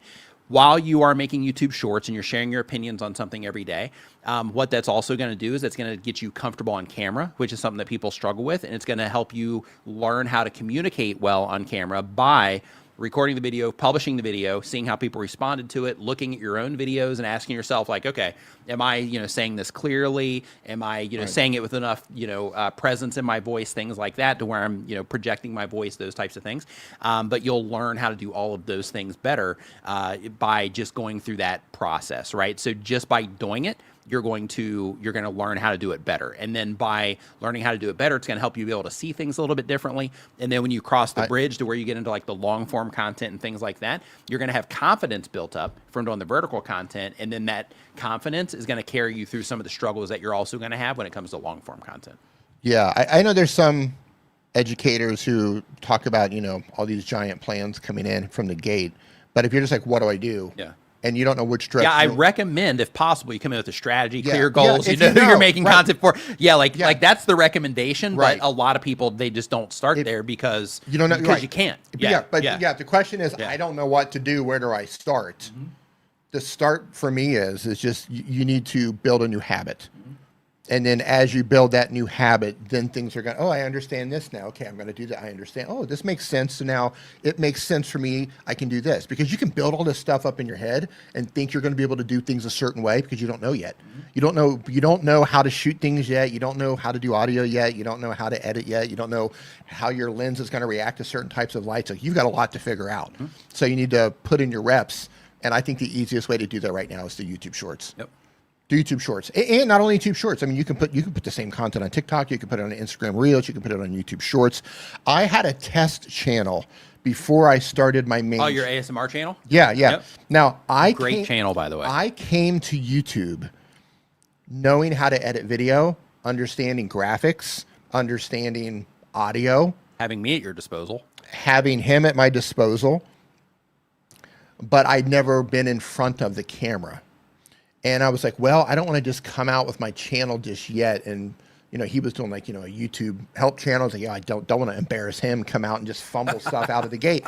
So I'll start a test channel, and I made an ASMR channel, and I made 20 videos. And I tested all sorts of things on there and figured out, okay, well, this is how I do this. This is how I do that. So I ended up getting like 500 subscribers and uploaded 20 videos. And then I was like, okay, I understand it enough to where I feel confident enough to start a serious channel and move forward with that serious channel. But I had to figure things out, right? Like what type of thumbnails worked best, and you know, what type of text worked best for thumbnails, and you know, how to write my descriptions and all these little things I didn't fully understand. I figured that out on a test channel, and that's okay. Yeah. Yeah, and that's what I'm saying. If you grab your phones, you start hitting record. That doesn't mean that's the channel you're stuck with. You know, you're building momentum at this point. Yeah. You're putting in the reps. You're just trying to build a new habit. You'll figure it out. Yeah, you will. The more you wait, the more hurdles you're going to put in front of yourself, and the harder it's going to be to start. The harder it is to start, because you build this stuff up in your head. Yep. And you become more okay with waiting. Yes. Yeah. Yep. Yeah. I'm all. Take that action. Just grab your phone. Just, you know what? Start get off right the stream. now. Yeah. Yep. I don't want to tell anybody to leave, but you specifically, I want you to get out of the stream. I want you to grab your phone and practice one. And make I one. And I want you to make a short, and then come back and tell us that you made it and link it up. Doesn't matter. Just talk about this live stream if you want. Create a YouTube account if you don't have one already. Create a YouTube account. Go through the processes there, because that also, you know, is a process. And start practicing making videos. You know what? I'm making this short right now because I was in the Niman live stream, and they told me to make this short and to get started on YouTube. So this is my first short. Hi, YouTube. Yep. Publish. Boom. That's it. Yep. That's how easy it can That's be. your first short. And then that'll be great if they did that and they get like 8 million views on that video. It's like, but that's your short. And then think about the next short. Renee Ritchie, YouTube's creator Liaison. He came into the stream and said, yeah, I should make a short too. So I'm making my second short. Yep. Publish. Yep. Right? Build that habit. You'll figure it out, man. Yep. Do or do not. There is no try. There you go. Once said a wise creature. Yes. Yeah. Little green fella. Yep. There you go. So Palugia, I think Paul, I don't know how to say your name. Paulogia, maybe? That might be it. They upload 1 time per week or more, been on YouTube for 1 year or more. They do history, religion, and science content. The goal of the channel is to teach others. And the question is, what are your best tips and hacks for staying up to date with the content happening in my counter genre? I need to filter the noise to find the best signal, both topics blowing up and outlier hits. Beyond the paid tools like VidIQ, etc., which I have, I'm looking to save time and get better results. So this is a good question in terms of staying up to date with what's happening in your niche and what people are publishing and things like that. So you're already using the tools. You're already using VidIQ. You probably got 1 to 10 in there somewhere. You've probably got a bunch of tools, that you're using. And with those, all of them are fantastic, right? So you're fine there. So another thing that you can do, which is a lot more work, is you can take all the different channels you're monitoring, put them in spreadsheets, things like that, and monitor them there. There's also, and this is not to plug this, but it is a resource for exactly what you're looking for. This right here is free. It takes a little bit of setup. You have to set up an API key for this. But basically with this, you will see down here, there's something called a channel monitor. And in my case, I use it for different reasons. So I stay up to date on the Creator Insiders channel down here so I can see, when they publish a video there that, I need to spread information about. You can see that I have Daryl's channel in here so I can know if he has a live stream scheduled. I have... Opus Clip in here as well, so I can see when they have videos scheduled for me to redirect to, or when they publish something. I've got Ryan George in here because I love his content. I've got VidIQ in here. I got Nate Black in here. I've got some music channels in here. I got Multi Martin, which I watch all the time. Same with Reinhard Burr. Basically, the idea here, some AI stuff. The idea is that this helps me monitor YouTube channels that I care about. So another way that you can use this, which was the intention of the original design of this, is you could, if you wanted to, you could use this to where you just load up all of the channels that make content like you. And then by doing that, you can see at a glance. So when you log in every day, you'll see who's published new videos. And then by seeing that, you'll be able to see like, hey, they published this one 14 hours ago, and then they're starting to take off, right? So then you can use it in that way. So for this, you can monitor up to 18 different YouTube channels for this. And that'll expand in the future, but for right now, it's 18. And this is a free thing. So this isn't something you have to pay for. The tool is called Creator Dashboard. You can find it. It's a Chrome extension. You can find it in the Chrome store. And for those of you who have questions, I'm putting a graphic on the screen right now. You can go to nickniman.com/ask and drop your question into that form. We get to them first come, first serve. Yeah. And we probably still have some room in there, I would reckon. Yeah. Yeah, so the URL for that is creatordashboard.com. Takes you to the website for it. I just dropped it in the chat there.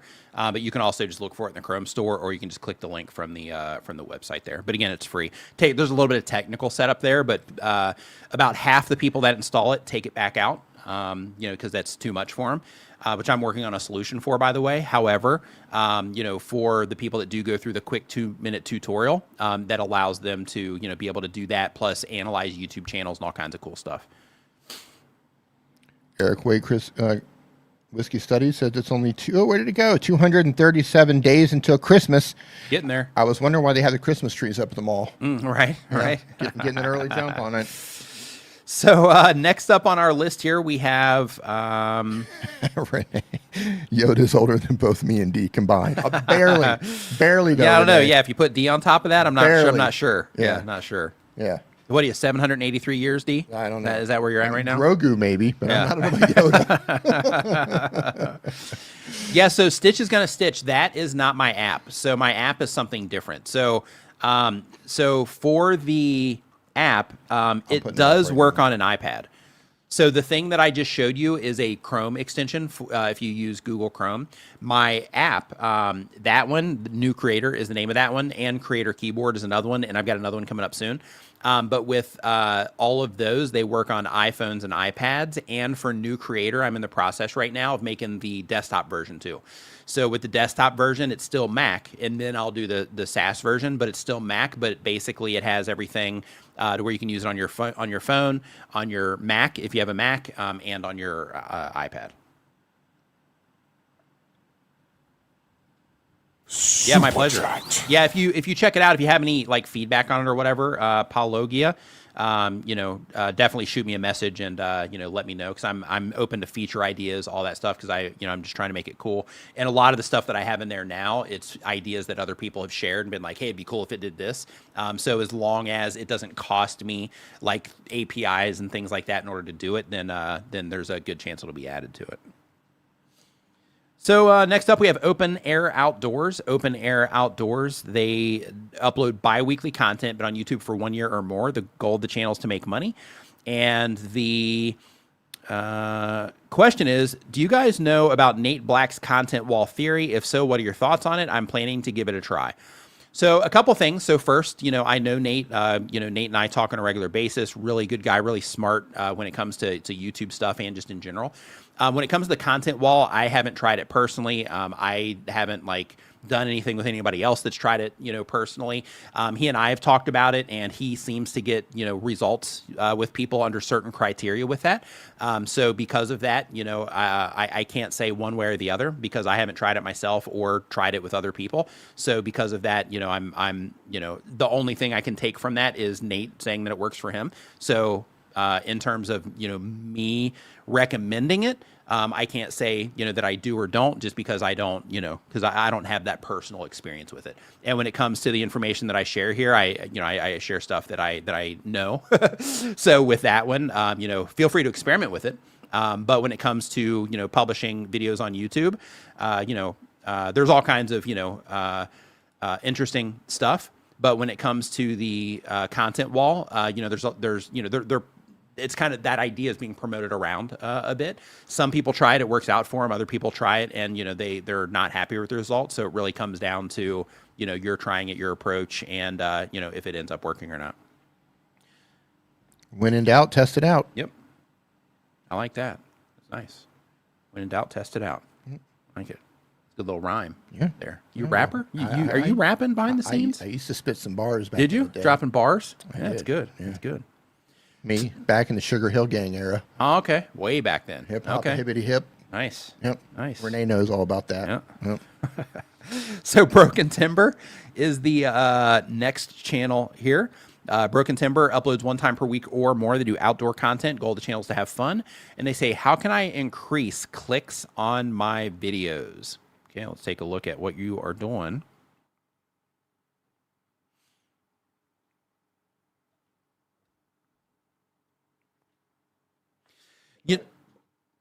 Ball with the ball. That's right.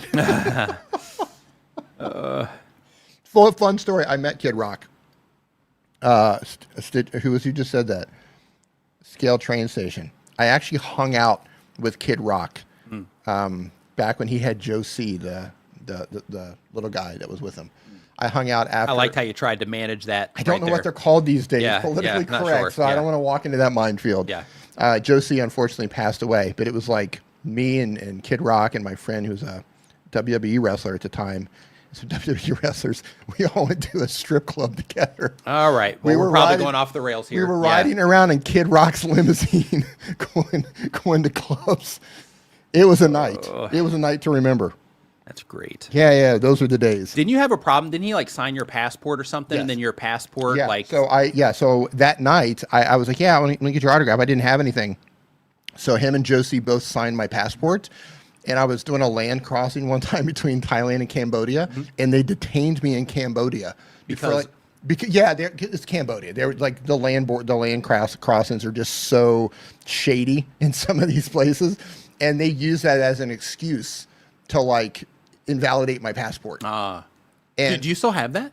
Oh yeah, I still have it. Oh, nice. Yeah. Nice. It was a huge I was at the border all day, and all these officials had to come from both sides, making it a big deal to get more money. They made me sign documents in Khmer language, which I had no idea what I was signing. It was either that or I was not getting out of Cambodia. Yeah, that was a huge ordeal. That's great. Yeah.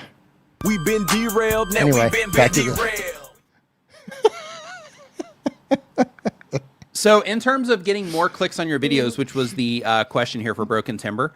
The first thing is, first off, congratulations on this video that you have here with 9,000 views on it. That's awesome. And you say, I went fishing with Kendall Gary's base kit. So, for this one, people might have came in for that if they, know who that, person is there. But, when it comes to thumbnails, the idea is just to make sure that you are, writing titles that are informative about what it is that's going on. So you have here, I camped with my brand new tent for the first time. Oh, nice. He's got it right here. So I camped with my tent for the first time, hot dogs, MRE, and some Go Fish. This is okay.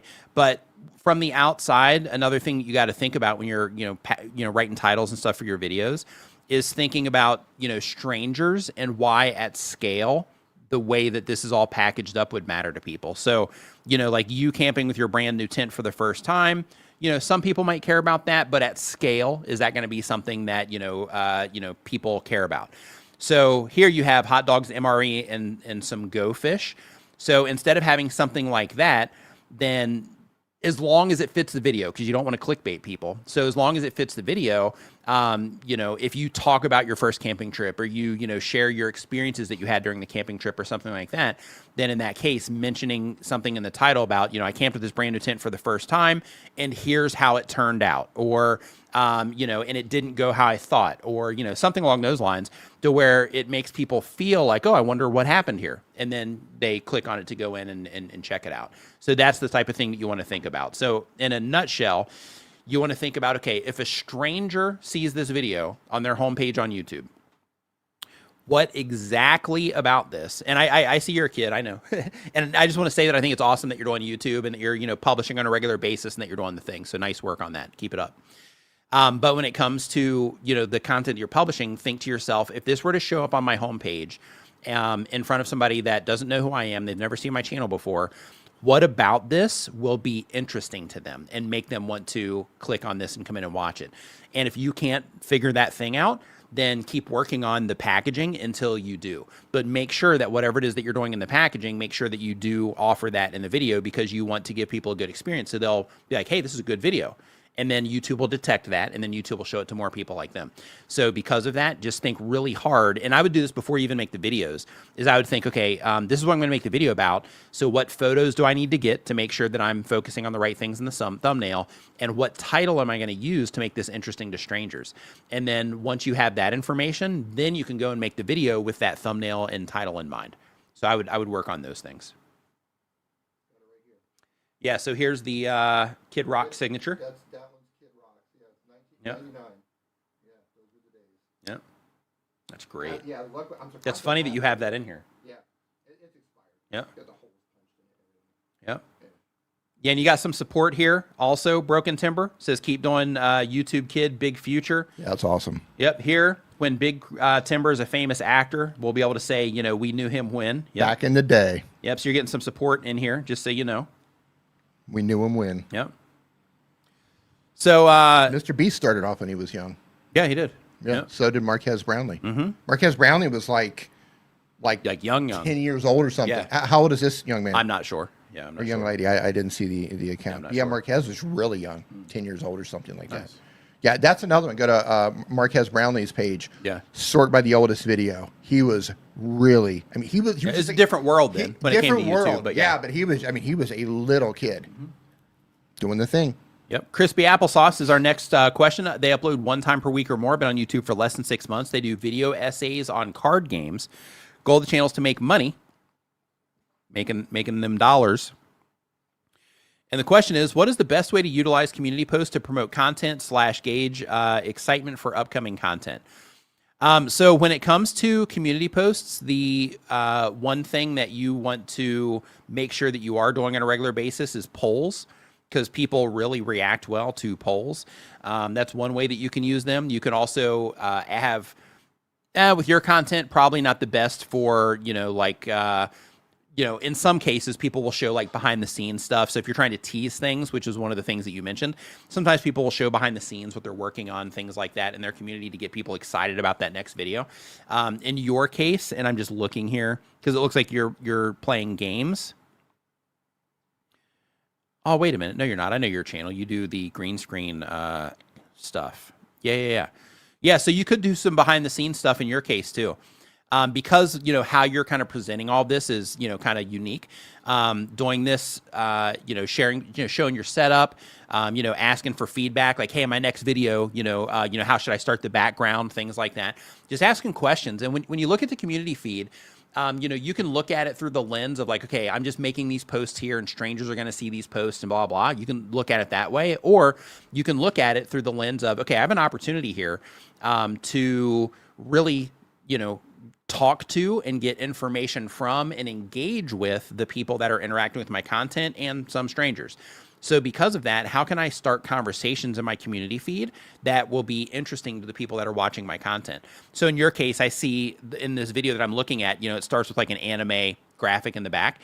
So, like if you are talking about, specific anime, then your polls, for example, you could have a poll talking about, you know, like what is your, you know, favorite anime, fill in the blank, and then, or just what is your favorite anime, and then just give them like, you know, 3 options that they can choose from, let them pick, right? Or give them 4 where you have an other answer in the comments, that type of thing. But you can do that. So that's number 1. Number 2, when it comes to the videos on your YouTube channel, you can also use your community feed as a means to re-engage viewers. So if people, one of the cool things about community posts is that YouTube is now showing them in like suggested videos and stuff like that. So you'll see them popping up more on phones. So because of that, and you can put them on your home pages now. So YouTube is putting those in front of people. And I think that they're showing up in shorts now too. But when it comes to your community posts, don't quote me on that, but I think they are.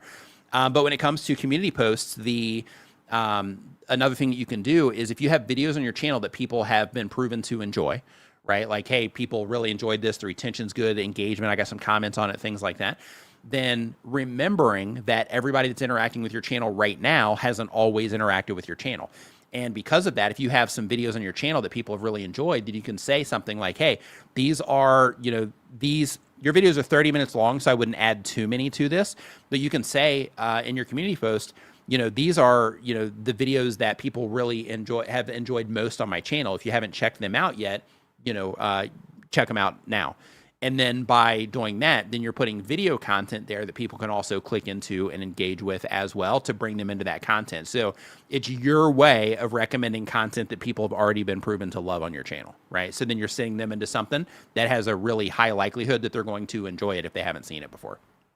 So that's another thing that you can do. So I would work on like those types of things when it comes to your community posts. And then of course, you know, your posts are going to be for, you know, just figuring things out with your audience and having that conversation.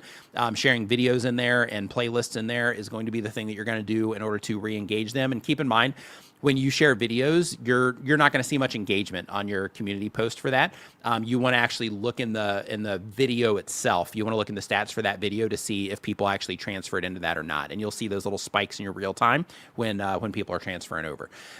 So you have those, and then you can also do like image posts and things like that. And based on what it is that you're doing, you could experiment a lot with imagery in your community post and just see if you're posting anything that tends to get more engagement. And if you are, then you can use some of that imagery in your thumbnails as well, as long as you have the rights to it and things like that. So you can also use it in that way.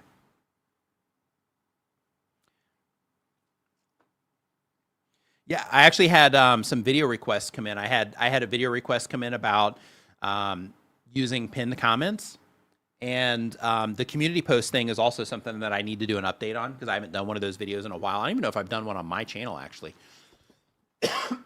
I know I've done the community post content on another channel, but I don't know if I've done it on this channel or not.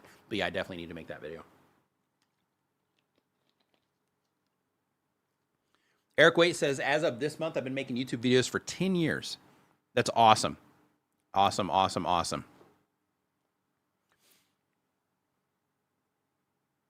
And thank you for the super chat. See that too.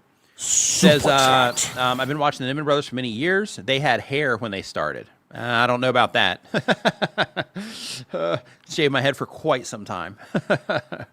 But hey, man, that's awesome. Congratulations on your 10-year anniversary. And thanks for hanging around here so much as well. You're appreciated, man. So next up, we have... Okay, we did crispy applesauce. Imperial Remnant does daily content, been on YouTube for a year or more. They do Star Wars lore content, and the goal of the channel is to make money. And the question is, there's a new feature to add quizzes to videos. Since I talk lore as if it's real history, would it benefit my channel to allude to a quiz trivia coming up based on the video? Would this encourage people to stay for retention and also to add engagement interactions? So you can use those for engagement, but in terms of people sticking around just so they can take a quiz, definitely something to experiment with, but I don't know either way if that's going to be something that would make somebody say, yeah, I want to stick around and watch the rest of this video just so I can take a quiz, but they might. So it's definitely something worth experimenting with on that one. A little frog in my throat there. So next up, we've got English Woodsman. English Woodsman uploads 1 time per week or more. They do outdoor wild camping content. The goal of the channel is to have fun. The question is, says, hey brothers from the same mother, what's up? Says, I have a YouTube channel in English with almost 113,000 subscribers, but I'm looking to start a barbecue channel. The question is, should I start talking or should I start talking about my new channel to my outdoor viewers in the hope that they may subscribe to the barbecue channel? It's still a question. I know that I don't really want people to subscribe if you're not interested. Yeah. So right now, excuse me, right now, I would not try to encourage people to subscribe to that channel from your current channel, in terms of in general. So I wouldn't be putting it in like playlists and things like that. I wouldn't be doing any of that stuff yet. I would wait until you build the audience up on that channel to even mention it. But if you are going to mention it, then in that case, you might want to do it around some type of cooking content on your current channel. So I'm looking at your channel right now. It looks like you're doing some like tent stuff, things like that, outdoor things.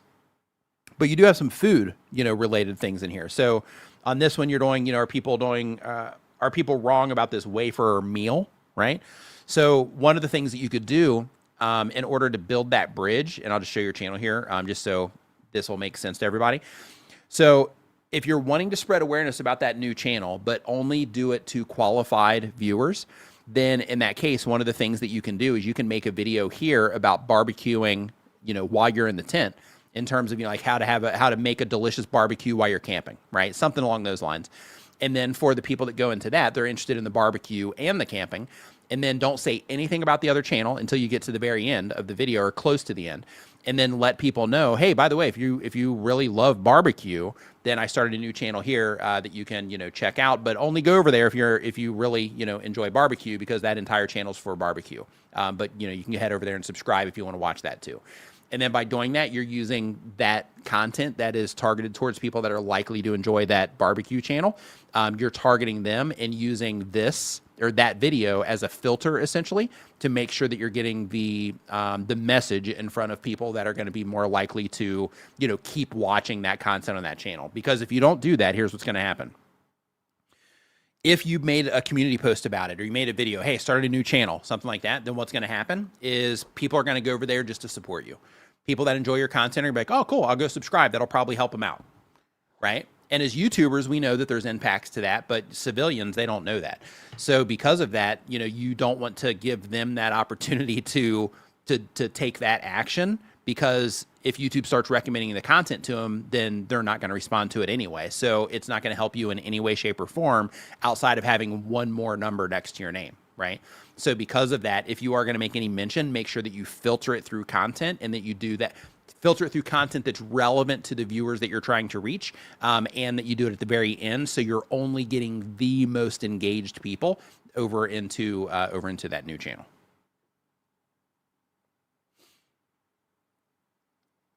And one thing I want to mention really quick is, because you already have one established channel, that might also help you if you wanted to, reach out to barbecue channels, things like that from this channel, and see if you can get some collaborations going or anything, along those lines. Might also be something to consider for that new channel too. So next up, we've got Dublin Dialogues. They upload one time per week or more. They've been on YouTube for less than 6 months. They do documentary interviews. The goal of the channel is to be a full-time content creator. And they say, how can I create better engaging edits? Watch your videos and ask yourself if you're doing anything to waste the viewer's time. So if you want better retention on your videos, then the first thing you got to think about is the experience. Hey, Nikki, what's going on? First thing you want to think about is the people that are interacting with your content. You want to make sure that those people are going to have a good experience with your content. So one of the things that happens a lot on YouTube is people will focus on over editing their videos instead of just making something that's good for the viewer. So, editing can be helpful for sure. I'm not discounting editing in any way, shape, or form. However, people will focus on like flashiness and things like that versus, okay, this 30 seconds that I'm doing right now, is this something that the viewer is actually going to care about? This 10-second segment right here, is this something that the viewers are actually going to care about? If a viewer comes in based on how I've set everything up, from the outside in terms of the, packaging, thumbnail, and title, and the video idea itself, for those people, Is there anything that I'm doing as they are entering the video that's wasting their time or taking them off of the path of the expectation that I set up from the outside, right? Am I over explaining things when the videos first start? Am I being too vague when the videos first start, right? Like those are the types of things that you want to make sure that you are thinking about. I was watching a channel review stream from one of Mr. Beast's previous strategists. And this was, I think it was yesterday or the night before. I'm not sure, one of the two. But his name's Mario. And on Mario's stream, he said something that I thought was interesting in terms of his framing of it. And he called it unnecessary context, I think is what he meant, is how he framed it. And the like that description makes a lot of sense when you apply it to a YouTube video, because basically the idea is that when you are, publishing your video, we have the context that we give the viewers, but sometimes we waste a ton of time on context that's unnecessary, right? We're just doing it for the sake of doing it versus thinking of the viewer, and if the viewer is going to be having a good experience during that part, or if they're going to be like, come on, get through it. Come on, let's get to that thing that I came in here for, right? So because of that, just make sure you're thinking about the viewer first when it comes to your content, because as creatives and creators, we have all these things that we want to do, right? And that we think is cool, or we think would look cool, or we think that would, be a cool experience, but just really think it through in terms of, is this something that will actually add value to the viewer? Is this something that is necessary for this video?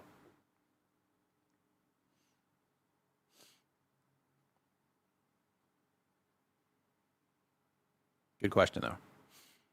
Next up, we've got, it's me, Tools, is the name of the channel. What's up, Tools? They upload 1 time per week or more. They have a vlog channel. Tell you what, if you are a vlogger, I got news for you. Like, your world is getting ready to change, and I don't even know if you know it yet. Yep. Tom Nash has arrived. Tom Nash, what's up, man? Hey, man, I was watching your video on the new Palantir. Ooh, what is it? I'm not finished with it yet, but I just started watching it because it got recommended to me. Yeah, me too. I opened the tab up and I hit pause. I'm like, I'm watching this tonight when I get home. Yeah, so I have a feeling that Tom's going to make me spend some money here by the time I'm done with that video. So yeah, I might shoot you some messages, man, on Twitter. Yeah. I got a couple questions for you. In terms of this channel here that I was looking at with Me Tools, because I just got completely sidetracked when I saw him come in here. They have a vlog channel. Goal of the channel is to have fun. Oh, that's what I was going to say with Claude. Okay, so yeah, invest. Totally, 100%. Yeah. So when it comes to vloggers, so I've been seeing videos. I haven't tried this myself yet, but I've been seeing videos that people are making where they're going out and they're vlogging, in the real world, and they're using Claude Code to make their videos. So basically, Claude Code is like, they upload all their clips and everything, and then Claude Code goes in and puts the story together and builds like some graphics around them, like all these other crazy things. So when it comes to vloggers, your whole world is getting ready to change in terms of how easy it's going to start being soon for you to put content together. I mean, this is coming for all of us, and it's going to be amazing. But yeah, like in terms of editing. Yeah, AI is like fully editing videos. They're not perfect, but I mean, they're pretty good. So your question is, should I create videos that help my audience, such as how-to videos? So all of that comes down to what it is that you're trying to do, right? So like if you have a clear goal in mind with the channel and help content is going to be that thing that gets you there, then absolutely. One thing I can tell you when it comes to help content is if you do make content that supports help content, then it's a great way for people to come in, subscribe to the YouTube channel, all of these things. And because of that, if the content supports it, then yes. But in your case, I see that you have like lost footage of Doja Cat. You have declined a reality TV show, Power of Pause, Ex-Friend Story Time. Not super clear on the title on that one. Racism in restaurants, too many forwarders. Let's find out. Cape Town vlog. So I'm not really sure where the how-to content would fit into here, unless you're like traveling around like with your Cape Town vlog and you're going to be giving tips on different places and things like that. In that case, then there's a clear value attached to it. The problem with vlogs is that when it comes to vlogs, there's not always value attached, but you do have people responding to some of yours. So the way that you are doing it, is working, and you're mixing in pop culture. So you're mixing in some celebrity types of things, which is really smart. So because of that, I don't necessarily think that you need to do how-to content unless you can think of a way that that it's going to add some type of additional clear value to your audience that you want to add to. Tom Nash coming in with the kind words. Did you see that? What do you say? It says, Nick spent hours helping me, a total stranger, build my YouTube channel when I only had 200 subscribers. Never got annoyed, never asked for anything in return. Every advice he ever gave me was spot on. Love nice, it, man. Thanks for the kind words, dude. Appreciate it. Appreciate it. So next up here, we did Me Tools. So we have 35th Scale Modeler is the name of the channel. And really quick, Me Tools, thanks for the super chat. Appreciate it. 35th Scale Modeler, they upload when they have time. They do scale modeling content, goal the channels to teach others. The question is, I started a channel back in February, it looks like, the end of February, early March. Says, it seems as though no one is looking at my community posts. Is this because they're not being pushed, or am I legitimately doing something wrong? I made the community post as part of my lore in the channel. And are my thumbnails catchy enough? Okay, so when it comes to community posts, keep in mind that YouTube will show them to strangers. However, it's for the community. So when you have people that are interacting with your content on a regular basis, then you'll start getting more people, interacting with your community posts. Now, you do have the advantage that right now YouTube is showing them more. But if you don't have, people responding to them yet, don't worry about it too much. You've got 4 long form videos on the YouTube channel, and you've just got a handful of shorts here. So I wouldn't worry about, people engaging with the community posts too much right now. So keep making them, right? It looks like you have one comment. I don't know if this is you or somebody else. Hold on. Okay, that's you. So it's a pinned comment there.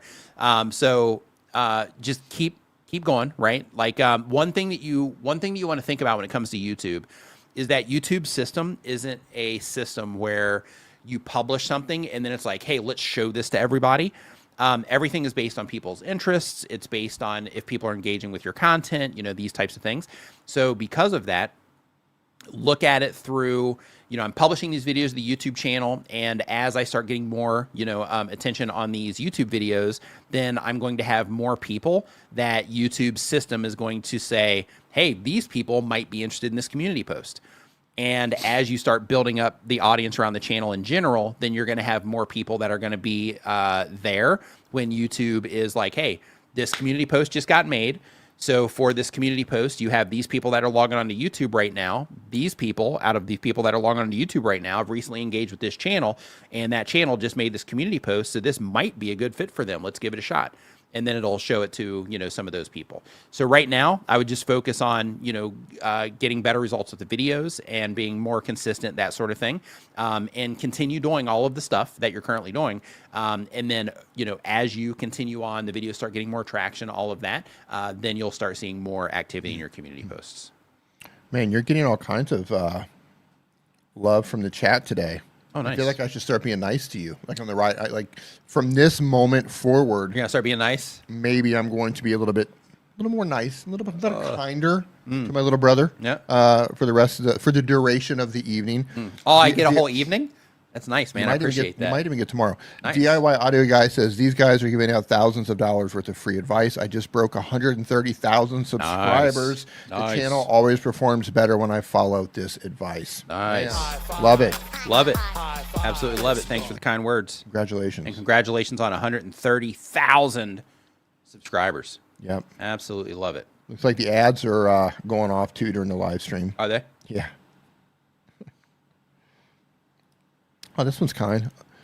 Love you guys so much. Nick and D, you guys rock the YouTube Thanks, universe. Tim. Appreciate that. You, man. Appreciate that. So next up on the list here, we have the Mangerino Adventures. The Mangerino Adventures uploads every other day. They've been on YouTube for 1 year or more. They do Disney park merchandise and updates. Goal of the channel to connect with others who like what they like. And the question is, recently I've noticed, hey, really quick before I mention this, I do want to let you know if you are new to the live stream, we're talking about everything related to YouTube. We do this every Saturday at 9 a.m. Eastern. So if this is your first time here, and if you find value in the content, make sure that you check us out next Saturday. Air Saturday, we're here. Saturday. Air Saturday. Yep. Are we gonna do any thumbnail twiddling? I don't know. It depends on the today? questions that come. Yeah, I don't know. Depends. I feel like we need to do some thumbnail mastery. Yeah. Yeah, I think we're okay right now. I I said think we're all right. nice to you for the duration of the evening. And I'm blowing it. Is that what you're saying? But that can change. That can change. Oh, I love it. Yeah. Yeah. So it says, recently I've noticed after uploading a video that YouTube tags items auto-tagged, but the item is not even close to what I'm sharing. For example, I could be sharing a plush toy in the video and it's tagging a Funko Pop. Is this something that I should be concerned and should I delete it? Second, I'm also seeing from YouTube shopping revenue, but is grocery shopping online and I'm getting a %. Is that new? If it's unrelated to my channel because I'm in the theme park, but it's interesting to see revenue from that. Yeah, so if YouTube is auto-tagging stuff and putting it in your videos, if you don't think it's a good fit for your viewers, and you think that YouTube is, kind of promoting stuff that isn't a good fit based on your content, then in that case, I would, remove some of that. But keep in mind, when it comes to YouTube, one of the things that they have information on is, when we're interacting, inside of their ecosystem, not just YouTube, but all over the internet, they have insights, and you can see this in your media kit. They have insights into the type of things that your viewers are buying.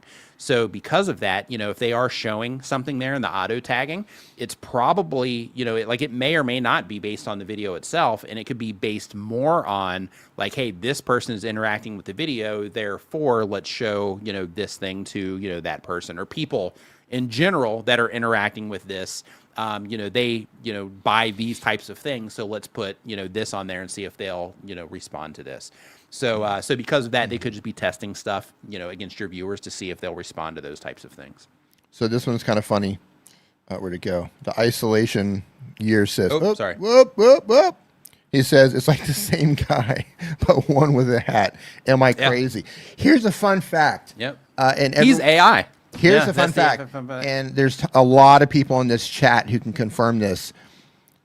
We've never been seen in person at the same time at the same event. You won't find a situation where we're both seen at the same time in the same room together. You won't find it anywhere. Except Vid Summit, we're on stage together. Nope. But definitely not there. Nope. Right? Yeah. Love it. Yep. Hey, Gregor, how you doing, man? Yeah, he says, yes, thumbnail masterclass. Yeah, so we like to pull those down and do those when we run across the channel and they need that help. I think rather than masterclass, that's a little bit much. Maybe call it like a remake. Remaster. Remaster. Ooh, that's good. A thumbnail remaster. That's good. Or just a redo. Remaster sounds good, especially for people who are into audio. Oh, okay. Like the DIY audio guy understands. Yeah, he's like, remaster. That's good. Yeah. Remastering. Yeah. Yeah. To where you take a thumbnail and you make it better. Yep. Let's see here. So we got that question answered. So next up, remastered. Yep. We have Hope's Homemade Kitchen. Hey, Ed. Hope's Homemade Kitchen uploads 1 time per week or more. They do cooking content. The goal of the channel is to connect with others who like what they like. And the question is, just need your advice on the channel. Should I do a channel trailer? And if so, what should I focus on in the trailer? So first off, you don't have to have a channel trailer. Channel trailers are just good if you want to just give that extra information to people. But you can actually use the channel trailer in different ways. So yeah, right now you don't have one. That's perfectly fine because what you're doing is you're focusing on what matters to the viewer, right? So I'm not subscribed, and because of that, I'm not seeing a non-subscribed trailer. So you're just focusing on like what the viewers care about, and you're focusing on that for you content, which is good. And then you have your popular videos in your videos, which I would swap these out, by the way. But so that so people will hit your recent videos before they hit the popular videos. But because YouTube is handling the for you in terms of like, this is essentially YouTube's recommendation system on your channel page. So because of that, I'd put the popular videos underneath the recent videos so you can get people coming into the regular videos if any of those capture their attention before they see these. You are making some delicious looking food Stuff. And snacks. Yes. So, on the channel trailer, you don't have to have that. So you can do different things. So The first is that you could make a channel trailer for non-subscribers. Let them know, hey, I publish, cooking videos every whatever your schedule is. I wanted to do this YouTube channel because of, fill in the blank, blah, blah, blah. If this is something you're interested in, I invite you to subscribe, that type of thing. So you can do that as a channel trailer if you want. Other things that people do for channel trailers, just some information for everybody here, depending on, the approach that you're taking with your YouTube channel and what you're trying to do. Other things people do with their channel trailers is they also use it as a means to spread awareness about products they might have. They'll use it as a means to promote something. Sometimes people will sell those spots to sponsors. You can do a lot of different things with the channel trailer.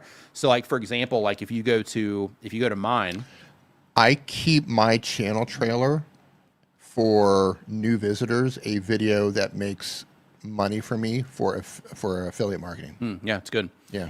So I can't see it because it's my channel.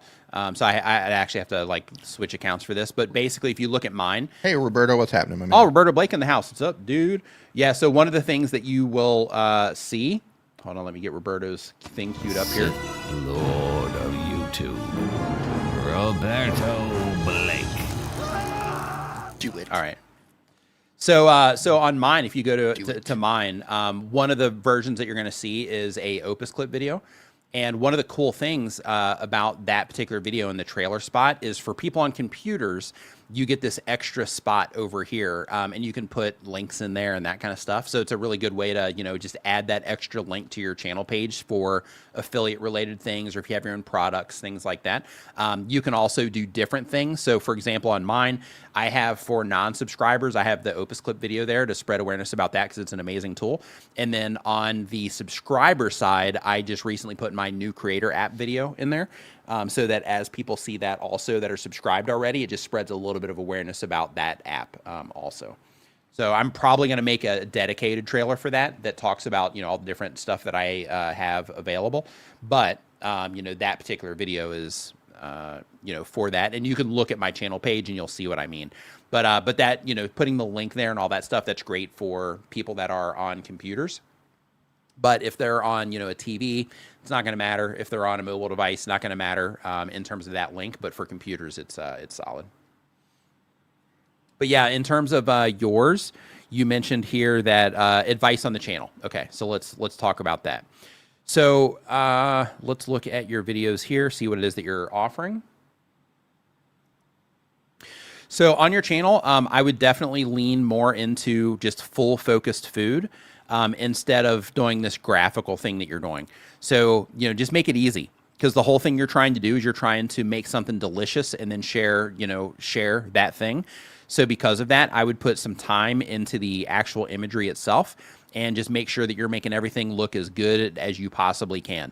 One way that you can do that is you can go into pretty much any video editing, technically you can do it in video editing software too, but you can go into like Photoshop or Canva or Tube Spanner or even Snapseed on your phone, which is a free app. And you can go in there and you can like boost the saturation, boost the contrast a little bit, things like that. Here, I'll just show you real quick. Yeah. So give me just a second here, D, if you want to hold the fort down. Yeah. What are you pulling up? So I'm just going to make this Nutella video just look a little bit more okay. Colorful and juicy here. So, you're pulling. Are you going to show them how you're doing that? Are you actually going to load it up? Yeah, I'm going. So while you're actually pulling that up, I'm just going to address. Hold on, real quick, D. Yeah. Call it. Are we going to do it on Nutella brownies, or do you want to do it on a broccoli salad? Which one needs the most work? It's your call. I mean, they're both just like an image essentially. All I'm doing is pumping up the colors. Nutella. Nutella? I had broccoli for dinner. Yeah, because there's not much color there on the Nutella, but it's okay. You called it, so that's what we're gonna do. Yeah, good point. So let's add some vibrance to the broccoli then. Here, we'll go ahead and. Yeah, good point. I'll grab broccoli too. Okay. And we'll just go. But this is a really easy thing to do. Like once you do it once, then you'll be like, oh yeah, I should have been doing this, and you'll probably go through and do it in all of your thumbnails. It looks like you actually might be doing it a little bit. When I look at it on my Mac, it's a little bit different than if I look at it on this other monitor over here. But basically, look, they don't need much. Yeah. Are you pulling it up? Yep. Okay. All right, so we're going to do the broccoli salad first. So real quick. So what we're going to do is we're going to go up here to the image, and then we're going to go to adjustments, then we're going to hit levels. And what I'm doing right here is I'm just doing a real quick check on the color, and it looks like we've got everything looking okay, mostly balanced here. So we're going to bring this green up just a smidge. Go over to the blue. Looks like the blue's out there a little bit too. And you can see as soon as I start moving this blue over, how it removes some of that washout that's kind of happening there as well. Okay, all of that's the same. I'm just going to do a quick experiment here. Okay. Oh, man, you know what I didn't do? What's that? I didn't do the, there we go. Okay. Yeah, so I can do the before and after. Then we're going to go up. We're going to go to the brightness and contrast. I'm going to play with this just a little bit. I'm just going to put a little bit of contrast on here. Pump up this brightness. Nah, I don't know. I think the brightness is probably okay. That doesn't need that much. I might even put a little vignette on there. Kind of draw your eyes into the broccoli. And then I'm going to come in here and I'm going to play with this a little bit. I'm going to go down to this green because we got a lot of green. I'm going to see if I bring this up just a little bit, if it'll be too much, and it looks like it is. Yep, so we are not going to do that. But by bringing it down a smidge, though, we get more color separation there. I kind of like the green popping. Okay. Next. I might just come in with some vibrance on this. Yeah. And just kind of not overthink it. We'll bring in vibrance here for D. We're just going to pump this up just a smidge here. Yeah. Maybe just a little bit more saturation. Just a little bit. A little bit of something, something. Yeah. So previous, now. So I don't know, not a huge difference, but just a little bit, color balance wise, a little bit better, a little bit more focus on the food. Technically, you could put like a, vignette or something on this if you wanted to. But the idea is to just try to pump it up there a little bit. Let's see what we can do with the brownies. Yeah, I don't know if you're doing this on a computer or if you're doing it on a phone. If you're doing it on a computer, any graphic software is going to allow you to add vibrance or saturation. If you're doing it on your phone, I think you already mentioned Snapseed. Snapseed is free. It's Android and iOS. It's a little bit wonky to learn how to use at first. Like the first couple times you use it, it's awkward. But once you figure it out, you can do some really cool stuff. Adding some. Yeah, and you got to be careful because it's easy to overdo. Yeah. So you got to be really careful. That's why I was trying to get the colors first right on the last one before we, started, kind of messing around with it. Make them look a little juicy there. Yeah, she didn't need much. Yeah, not much. Just a smidge. A smidgen of color boost. Yeah, so you can. I don't know if this is going to translate well through the stream, but this is the previous version, and then this is the one that's just a little bit more juicy in terms of color. Just right? some. You can see on the wood back here. There's more color there. A little bit more color in the brownies, all that stuff. So of course, like the better the image is, the better off you're going to be also when you go and you start processing everything. Like this image actually turned out better from a processing standpoint than the salad one did, but there's a visible difference in the quality there as well. Yeah. But yeah, like that type of thing, can definitely matter when it comes to thumbnails. So going in and just making sure that you're doing that on a regular basis is definitely going to, matter. And really quick, unapologetically Sensei says that when did they move the pinned comment to the bottom of the chat? Yeah, so some people are seeing it on the top, some people are seeing it on the bottom, I think. I see it on the bottom on my end as well. So out of curiosity for everybody that's here, let me know if you're seeing the pinned comment on the bottom of the chat right now or on the top of the chat. I'm curious. But yeah, so when it comes to thumbnails, though, just that little bit of color, I think is definitely helpful. But in your case, I would definitely, let me pull this back up here real quick. Yeah, in your case, yeah, so it looks like bottom now. Okay, cool. And then we got top also on Scale Train Station. Yeah, so it's different from some of them here. Yeah, bottom. Yeah, so a lot of them are on the bottom, I guess. Weird. But yeah, so I would definitely just take that extra time. So when you are... when you're putting all of this stuff together, I would definitely just make sure that you're spending the time on, I would take a bunch of pictures, make sure that you get the lighting right on your pictures, so that you can, just try to make the images look really good, here and make everything just look nice and vibrant. I would definitely do that. But in terms of the actual, 3-ingredient bagel hack that actually works, fantastic title. Love the title. Yeah. I think that's great. And then you have here easy no boil bagels, 11 grams of protein. So you have a little bit of extra information there. Not really needed on the extra information, but I think it's, I think it's okay. But yeah, I would definitely work on that side for the thumbnails, but I think your title there is okay. And then from there, the next step would be to, start digging into the content, start thinking about every single part of the video, asking yourself if, that part is going to be important to the viewer, is it needed, that kind of stuff is definitely something to think about. Yeah. Yeah.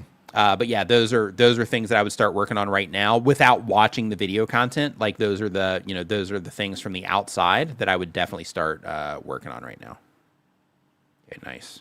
Going to do a playlist too. Good. Also, remember that you have an opportunity here to send people into additional content as well. So here, like on your side, when you write a comment, well, actually, you already pinned it, so you already know. So yeah, here you can send people into the same playlist here as well here. So then as people are coming down to leave a comment, because for the views that you're getting, you're getting like, decent engagement here. So, people are into what it is that you're doing, which is great. So because of that, I would definitely use this as an opportunity to pin comments. So you could say like, what's your favorite bagel topping? And then do, either a bar or just as the next sentence, say something along the lines of, hey, I have this bread playlist. If you haven't checked it out yet, make sure you check it out here. And then by doing that, you're giving yourself the opportunity to send people into more content there as well.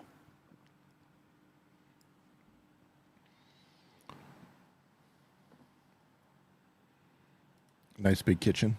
Mm-hmm. Looking good. Yep, moving on. So next up, we have... Stitch is going to stitch in with her... I can't tell if that's a multicultural thumbs up or if that is a healthy thumb getting frostbite and turning black, like mountain climbers have and stuff like that. I'm not tell. Sure. Knowing that it's Stitch is going to stitch, I'm guessing it could be frostbite. That's my guess. Or bruising from stitching. Could be bruising from stitching with her thumbs. That happens. Yeah. Yeah, and Shark Scrapper says, why use playlists? Because they have electrolytes. Yep. Brando playlists. Yep. So next up, we have Photo Arvid. I hope I'm saying that right. Photo Arvid. They upload, when they have time, been on YouTube for 1 year or more. They do birding, geocaching, and more. Hey, really quick, also, I just want to mention, just because it jumped in my brain, so I just want to say it real quick. So Roberto Blake and Andrew Can, they're going to be doing a live stream over on the Opus Clip channel after this one. So make sure that you stick around for that too. This redirects over to there. So make sure that you do stick around for that one. I think theirs starts like a half an hour after ours finishes. The Roberto. And the Can. Together. That's right. On Opus Clips. Yes. Love it. Yep. But this channel here, they do birding, geocaching, and more. The goal of the channel is to connect with others who like what they like. The question is, how can I grow my channel? Okay, so let's see what you got going on here. Yeah, so Stitch is Gonna Stitch is trying to downplay everything. Says, I love the leaps you guys make on my channel. Listen, you might be able to fool your family and friends. You might be able to fool your children's school teachers and the community. But we know you're a gangster. Yeah, we know. Yeah. We know. Yeah. Yeah, you're not fooling me. Mm-hmm. Yeah, we know what's going on. You're not fooling me. I know a gangster when I see a gangster. I know I can recognize when I can make a call to somebody and they can make stuff happen. Oh, that's great. And you're clearly one of those people. So Derailed. So looking at your channel here, because you mentioned like, what can you do to, make the channel grow? So the very first thing is upload video content that's longer than 25 minutes for what it is that you're doing here. Next is you also need to make content. So like these two videos, these aren't content. These are just like, this is something at least it looks like. Let me check here real quick. Yeah, like this type of thing. This isn't like content really. Like, yes, it's a video, but there's like nothing, nothing here for that like 40 seconds. So yeah, so I, just make sure that you are uploading, actual content. These should be shorts probably. Yeah, these should definitely be shorts. In addition to that, there's another thing as well, your titles, right? Like when you're publishing videos to YouTube, your titles matter. So here you have all these like hashtags and all these other things in here. You got dates in here. None of this stuff matters. The thing that you should be focusing on when it comes to your titles, think of your YouTube titles like a headline, because that's essentially what they are. So think of your YouTube titles like a headline. So when it comes to a headline, like if you look at a newspaper, or you look at a website, or if you search for something on Google, like all the headlines that you see there, they don't have like the date and like all this stuff and a bunch of hashtags and things like that in there. They use a headline to capture somebody's attention and pull them into the content. Right. The elusive pipsqueak bird captured in 4K. Yes. That's a headline. That's a headline. Compared to Trana, Common Cane, 12/3/2026, hashtag this, hashtag that, hashtag the other thing. So what you want to do is you want to just think about your titles and just look at them like headlines and use them that way. Okay. Pipsqueak. Number 2 is you have like this disc golf video in here, and then you have these other like bird, related things and all that. So, with all the bird things, those make sense in terms of, I'm not a fan of the links of these, but these make sense in terms of a consistent offering on your channel. But then when you throw in things like a daily challenge for a disc golf thing, then this is something that, this person that watches this video, they're not going to care about this video, right? So you want to make sure that whatever it is that you're offering, that you're thinking about the viewers that you're trying to reach with the content and what it is that they might care about. In a nutshell, we call that niching down. Mm-hmm. And all that means is that you are, because everything is topic, is around like topic interests on YouTube now.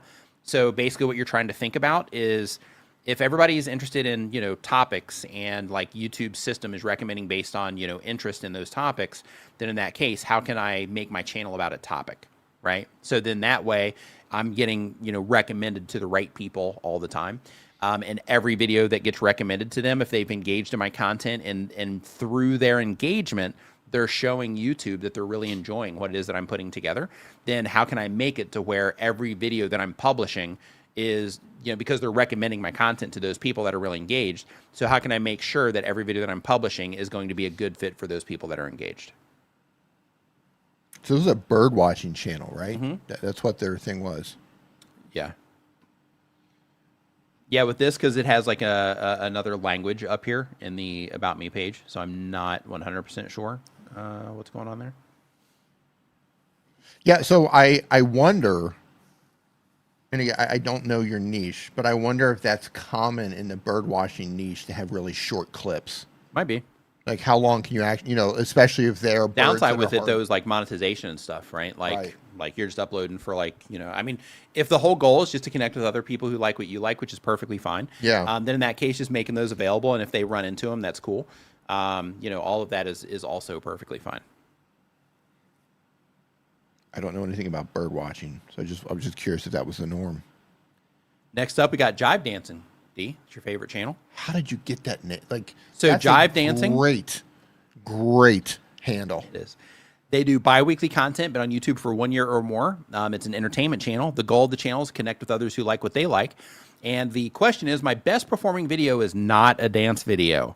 What should I do? Should I broaden my niche? So you do jive dancing, and the video that people responded to is not... I want to sing that song and get you a copyright claim so bad. I want to hum it. Yeah, please don't. I'd appreciate that. It's in my soul. I've got a burning to get it out. Hey, really quick, I just want to give you a shout out and just thank you for sharing my channel in your community feed. Super appreciate that. Let's see it.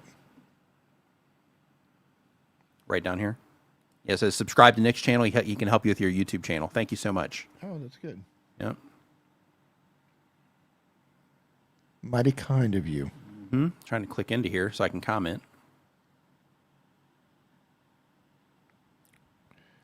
Comment love from Nick. Nick showed my comment some love and hearts. Isn't that cute? Look at the collar coming out of the circle. Yep. Yeah, just designed that way. Yep. Give it that 3D vibe. Yep. Okay, so the content that did the best on your channel is not a dance video. Okay, where you're at, I wouldn't worry about that too much. So here you have like violinist drop her violin, and like that's the video. But everything else that you're doing though it looks like it's dancing content. So I'm not sure about this one. But yeah, so as long as you are consistently doing the dancing content now, and that's what the channel's about, then you're okay moving forward. So I wouldn't worry about that too much.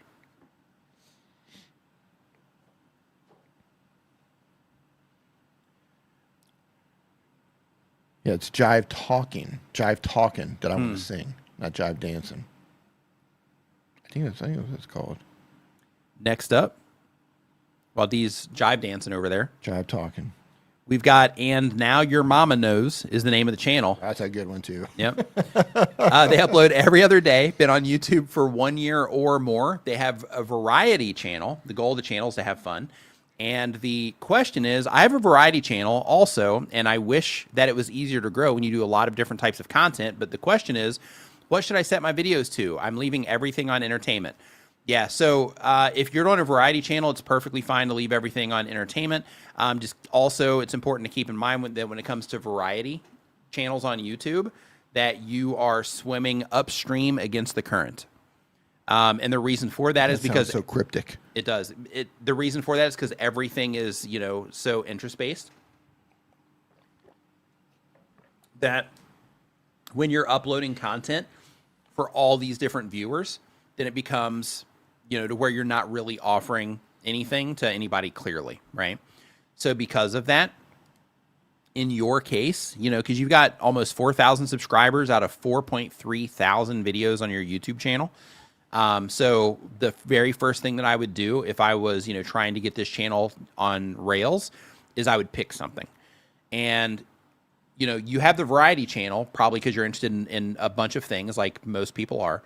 But what you want to think about when it comes to your YouTube channel, if you're trying to get the most out of what it is that you're trying to do, the first thing you should think about is if I'm going to be interested in a bunch of different things and I'm going to make all of those things publicly, then let me isolate different channels for them. And instead of publishing product reviews, movie reviews, podcasts, vlogging, and gaming videos all on one channel, say I'm going to have a gaming channel, a vlogging channel, a movie review channel, and a product review channel, right? And then that way, everything is clear and focused for the people that are into those things. You can keep doing it the way that you're doing it, but I'm just saying to give yourself a better chance, I would definitely split them up or just focus on one and then just, aggressively upload for that one consistently and aggressively. But yeah, in terms of what to pick, for what you're doing, entertainment is fine. Entertainment's going to work for almost all of this, so you're perfectly fine there. Hey, Nikki, good to see you. And keep in mind also when it comes to your categories, we have what we set it to, and then that gives YouTube a little bit of a lead. But YouTube is going to take that and it's going to categorize it in their own way too, because YouTube has their own categories that they put everything into. So just get it as close based on the video that you're uploading as you're like, what, it's closest to this than any of these other things. Mark it for that, and then YouTube will take it from there. Wallace Plays is the next channel. They upload when they have time, been on YouTube for 1 year or more. They do gaming content. Goal of the channel is to have fun. The question is, I have 2 content pillars on my YouTube channel, and I'm trying to figure out which ones have the best long-term potential for me. What are they? The first is about the lore of the game franchise Diablo. I get around 30 to 35% average view duration for 20 and 45-minute videos, but only 2 to 5% click-through rate. The second pillar is general game reviews. Those videos are shorter CTR shorter, and the CTR is around 7 to 8%, but ABD is around 20%, but the views seem better though. So is it better to chase a larger audience with reviews or a smaller but more dedicated audience with lore? I know my upload cadence is bad, but I do what I can with the time that is given to me. Okay. That's a good question. It is a good question, and the answer I'm going to give you is not going to be what you're probably thinking. But when it comes to decisions like this is why it's so important to have some type of goal for the YouTube channel. Because right now, if you had like a clear goal for the channel, then in that case, you ask yourself, okay, for what I'm trying to do here with the channel, is this Diablo content going to be the move, or are the general game reviews going to be the move for what I'm trying to do with this channel, right? For whatever, the bigger picture thing is that you're trying to do. And by bigger picture, I don't mean the thing that you're trying to do by this time next week. I mean that if everything went perfectly on the YouTube channel and everything got to the point to where if you chose to or not would be, one whole other conversation, but things got to the level to where if you wanted to, you could go full-time on YouTube. In that scenario, what would you be doing there, right? And then you make your decision based on that. And the reason for that is because, following viewers, right? That's smart in terms of, do they want more of this or do they want more of this? But when you also factor in, like, what am I trying to do here? And then which one of these is the best avenue based on what I'm trying to do, is definitely something to consider.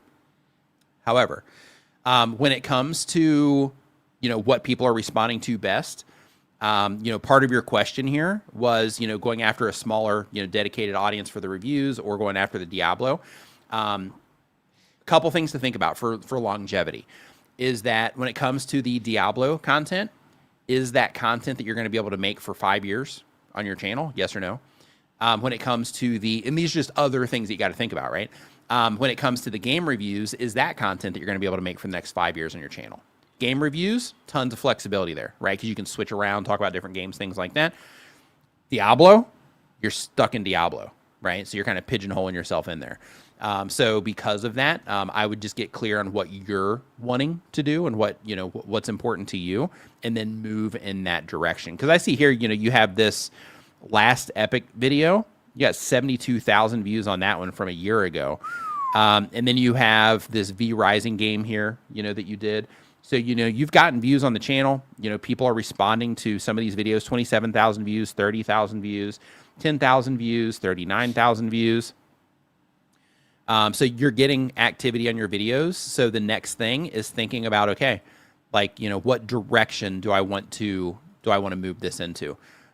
Because, people are responding to everything that you're doing. They're responding to Diablo. They're responding to the reviews. So how to make content that gets a response. So you've got that part covered. Now it's what am I going to grow this channel around, right? So what direction am I going to steer this boat for the next, year, 2 years, 3 years, in order to, position this in a way that I want it to be.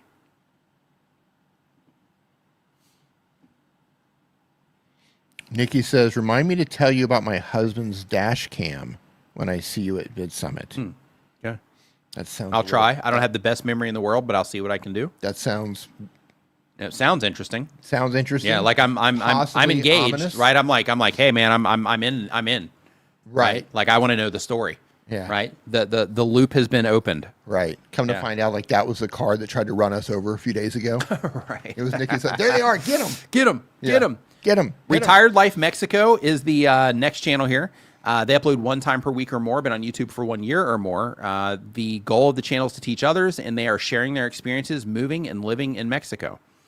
It's probably going to feel a little close to home for you, D. It is. I'm bringing some PTSD, maybe. I'm getting all emotional thinking about it.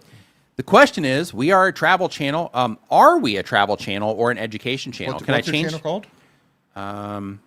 Sounds familiar. What is it called? Retired Life Mexico. Retired Life. Yep. They live in Puerto Vallarta. Mm-hmm. So they say, are we a travel channel or education channel? Can I change the categories each video is created? Do I have to choose one category? So yeah, you can do that at the video level. It's perfectly fine. In terms of you being a travel channel or an education channel, I would probably put you, let me see what it is that you're doing here real quick. If I'm looking at the right channel, they're a travel channel. Does it have 2 people in the profile picture? Yes. Okay. Says Retired Mexico in the channel banner? Yep. Okay, that's them. Yeah, so in that case, if D says you're a travel channel, then I'd put travel channel there.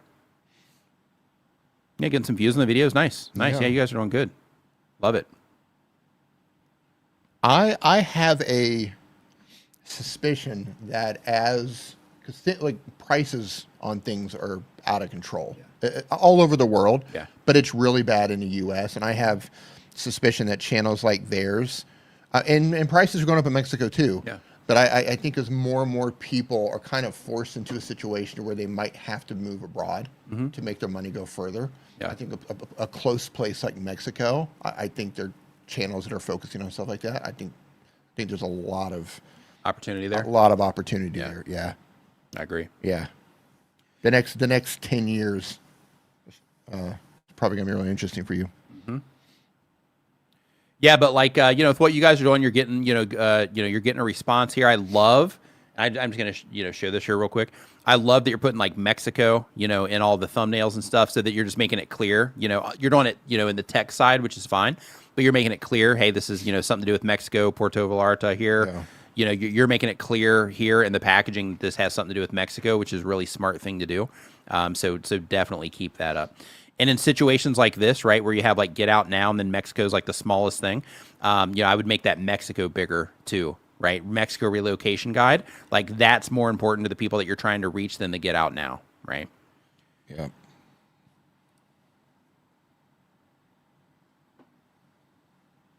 Yeah, good stuff. Mm-hmm. Gonna have a peek through their channel when I get home. Next up, Eric Waite Whiskey Studies. Uploads 1 time per week or more. Does whiskey study content. Goal of the channel is to teach others. The question, it's just, I have a thing in the forum that says anything else I should know about your channel in order to give the best advice. And he says, I'm old. That's the additional information. So that means speak slowly and louder. Right. Right. No, I mean over there. Yeah. Over where? Yeah. The red button.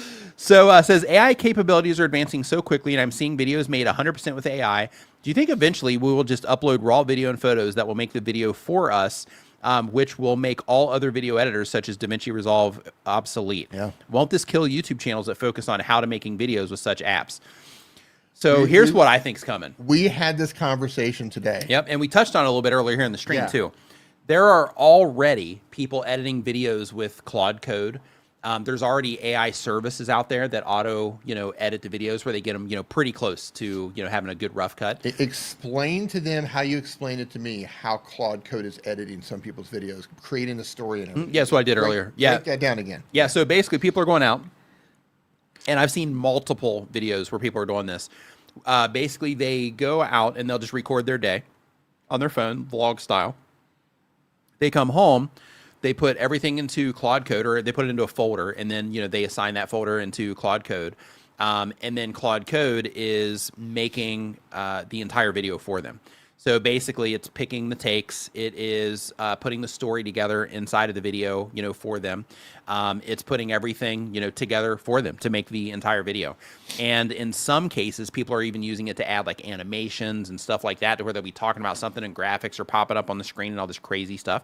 So because of that, I think that, in terms of video editors, video editing software, I think that over the next few years, we are going to have a major shift, and it's probably not even going to take that long just because of that exponential curve that everything is cruising on right now. Yeah. But I think that, very near in the future that all of this stuff is going to be way easier than it is now in terms of getting the job done. Now, in terms of looking at it and saying, yeah, this is a good video, not sure how long that's going to take. But in terms of, just getting the job done when it comes to a video edited, in terms of cutting the video, I think it's going to be really, really interesting coming up. I think, well, remember when ChatGPT first came on the scene, just a couple of years ago, and it was a big deal. I did a stream I remember about it, and it was like, oh my God, this thing is like writing titles, and it's just for brainstorming. This thing is fantastic. In that time, which has only been a couple of years, 3 years or something, what is it? Not a lot of time. From then to now, to where people are using like seed dance to make Disney level, Hollywood level action sequences, and using Claude Code to edit their videos, like that just happened in a matter of years. So I think as creators, we're going to see in the next 3 years how we create videos and how we make thumbnails have already been disrupted. How we do everything creatively for social media. I think if we were to have this conversation 3 years from now, or maybe 4 years from now, we're going to laugh at how we're doing it now, at how easy it has become. Is it going to be the better way? I don't know. But just in terms of the tools that we're using and the workflow that we have in a couple of years, I think it's going to be drastically different than what we're all doing right now. Yeah, I totally agree. And the fact that people are already using Claude Code to reorganize the clips, edit the clips, tell the story for them, and figure out what the story is, the fact that that's already happening now in its infancy, and it's probably turning out pretty good, give that 6 months or give that a year, and probably, all these DaVinci Resolve, CapCut, whatever it is, are probably going to have those sorts of things implemented in there. To where it's just like, hey, just load your footage in, and if you want us to do it, There you go. Yep. Here's the credits. Purchase the credits and have fun. But yeah, I think how we do everything is going to fundamentally change. Super chat. Retired Life Mexico, thanks for the super chat. Appreciate it. I think it's going to change Yeah. for the better and for the worse. Yeah. For the better, I think in terms of we can Just like anything else, there's going to be balance. Yeah, There's going to but be we're- some stuff that's going to be great, and there's going to be some stuff that's going to be like, oh my gosh. we're going to be able to produce content at a speed that doesn't even make sense right now. Right? Like, oh, I just shot this and this thing, edited this thing in like minutes, and then it's uploading, and boom, I can go on and do my next video. Yep. Like in terms of just pumping out good content. The downside of that is people are not going to learn and it might not even matter anymore. Yeah. But That's the important thing is like what's going to matter. Right. What's going to matter? Yeah. Yeah. Because like if it's going to get good enough to where you're not going to have to know if it's a good video or not, because it's going to know if it's a good video or not. Eventually, yeah. Yeah. So, we will hit that point. There's the breaking point right Yeah. there. So we'll hit that point to Yeah. where it'll start being like, you'll be able to have it make a video. It's going to know the right, things. You're going to be able to connect your YouTube channels to it and all that stuff. Like I already have that audience retention report thing that I have. Yeah. So like, when it comes to those types of things, you take that information, you apply it to that type of tool. And then over time, it's going to be like, yeah, these are the things that work. So then because of that, we're going to feature these things in the video, not these things. We're going to cut out this, and it's going to learn that. And then it's going to be able to just make high producing content all the time. Yeah, I agree with that. As it understands how an audience reacts and how it reacts to certain demographics and certain niches, like it's going to learn that. Yeah. When that happens, like when that happens, then it's kind of hands off. It's going to be great, though. Yeah. Well, Yeah. then the question comes, and not to be a downer on that, but let's just say 10 years down the road. 10 years from now, is there a situation where we're not even needed? 10 years from now, Google or whatever entity's running the world in terms of social media. Oh, you're about to go dark now. They're just, let's just say a decade from now, they've just got like a warehouse full of machines creating content. And like, yeah, we don't even need you guys anymore. You guys just complain all Like the time. 200 acres full of machines. Right, 200 acres full of AI machines creating content Yep. because we complained on Nim and Live about how they didn't have good communication skills. They're like, yeah, you guys just complain too much, so we're doing it all now. Yeah. I mean, it's going to be a ways away if that were to happen. yeah. But it's interesting. It's interesting. I'm here for it, and I'm terrified at the same time. Yeah. Yeah. Yeah. Yeah. We'll see. Yeah. It's kind of like Definitely see. Yeah. Yeah. So next up on our list, we have Opposites Distract podcast. They do daily content. They've been on YouTube for a year or more. They do movie and entertainment podcast. Goal of the channel is to make money. And the question is, we produce a movie and entertainment podcast, weekly, topical, and interviews with movie actors and directors. The topics every week are all over the place. Getting momentum or traction is difficult. We have a strong success. The next couple of weeks are off. How do we find a common thread in that sort of scenario? So if you're a podcast, you need to be doing clips. I don't know if you're doing clips or not, but you need to be doing clips. Reason for that is because people are definitely going to tune in and, watch the longer stuff. And it looks like you are doing like some shorter videos as well. And I'm just going to hit your shorts and just make sure that you guys are doing shorts on a regular basis. What's the name of this channel? Opposites Distract. Okay. Clever name. Okay, so it looks like you are publishing shorts. You're doing shorts on a regular basis. Looks like you guys are doing daily shorts, so that's cool. So yeah, I would definitely keep that up because that's going to be your discovery engine. And then when it comes to your video content, you are doing the right thing here where you're focusing on imagery and your titles and everything around the thing that matters to people. So you're not doing the huge podcast mistake, which is let's make everything about us. Instead, you're doing the right thing, which is let's make everything about the viewers and make sure that our packaging, makes sense, to them, help them identify it's about something they care about and all those things. So you're already doing that. So you're doing the right thing.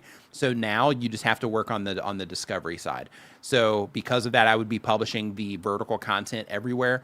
I would be doing the vertical content multiple times per day if you can. I don't know if you have people helping you or whatever, but I would be doing that, on a regular basis, and I would be doing it a lot. Because what you need is that short content to get in front of people so they can be like, oh, these are good conversations. They're saying some really interesting stuff here. Yeah. So then they'll explore and then they'll, get more into the other stuff that you're doing. But, you're making these longer videos. Your content looks good in terms of the quality that you guys are putting out there. All that's good. I can't hear it right now, but the quality is definitely solid for what it is that you're doing. So because of that, I would just keep going. Another thing also, how long have you been going? Well, you got 322 videos, but a lot of those are shorts. Okay, so you started this a year ago, but it looks like you didn't start getting serious until lately with the new thumbnails and stuff. 7 months, about. Yeah, so you've been going, for about 7 months with like the new thing. But things that you do want to make sure that you are being mindful of is, and you've kind of fixed this with the new content, but I'm just going to bring it to your attention just in case. So like here you have like best of season 2, right? This doesn't mean anything to anybody, right? So like when you are looking at your, at your thumbnails, imagine for every thumbnail that you make, and everybody should be doing this, imagine that if you didn't have the title and all you had was the thumbnail to let people be able to identify that this is about something that they care about, like what are you using in the thumbnail in order to do that? Like I said, some of the new ones, you're doing it better. Like here you have Leonardo DiCaprio in here. He should actually be the bigger thing, bigger than you guys, because if you are trying to get this going and nobody knows about you guys yet, then Leo should be the focus here because people know who Leo is, right? So again, you're doing some of this on the new content, so that's the the right thing. But I just wanted to bring that to your attention. See, and just for clarity, so you see how now they're focusing more on the characters and stuff. So like this type of thing is definitely the right approach here. And then once the brand gets big enough, then focusing back on you guys, would be the move there. But for right now, instead of things like this where again the focus is on you, and this one was 3 weeks ago. So here, the focus is on you, but the thing that matters to the viewer, which is Project Hail Mary, that's like the smallest thing in your thumbnail and the hardest thing to identify in the thumbnail. So because of that, you do want to make sure that, that people can easily identify those things that matter to them. Other things too is like, thumbnails are getting bigger on YouTube anyway, but like when you take this down to like smaller sizes, like for suggested videos and stuff, then you can see like the walked out really stands out. You guys stand out, and the Hail Mary is kind of like an afterthought. And in terms of him, you can't even see him, right? So like those are the types of things that you want to make sure that you're working on more consistently. Just the idea here is thinking about, okay, for the people we're trying to reach, how can we make sure that when this thumbnail shows up on their homepage, that without question, they're going to know for sure this is about something that they might care about.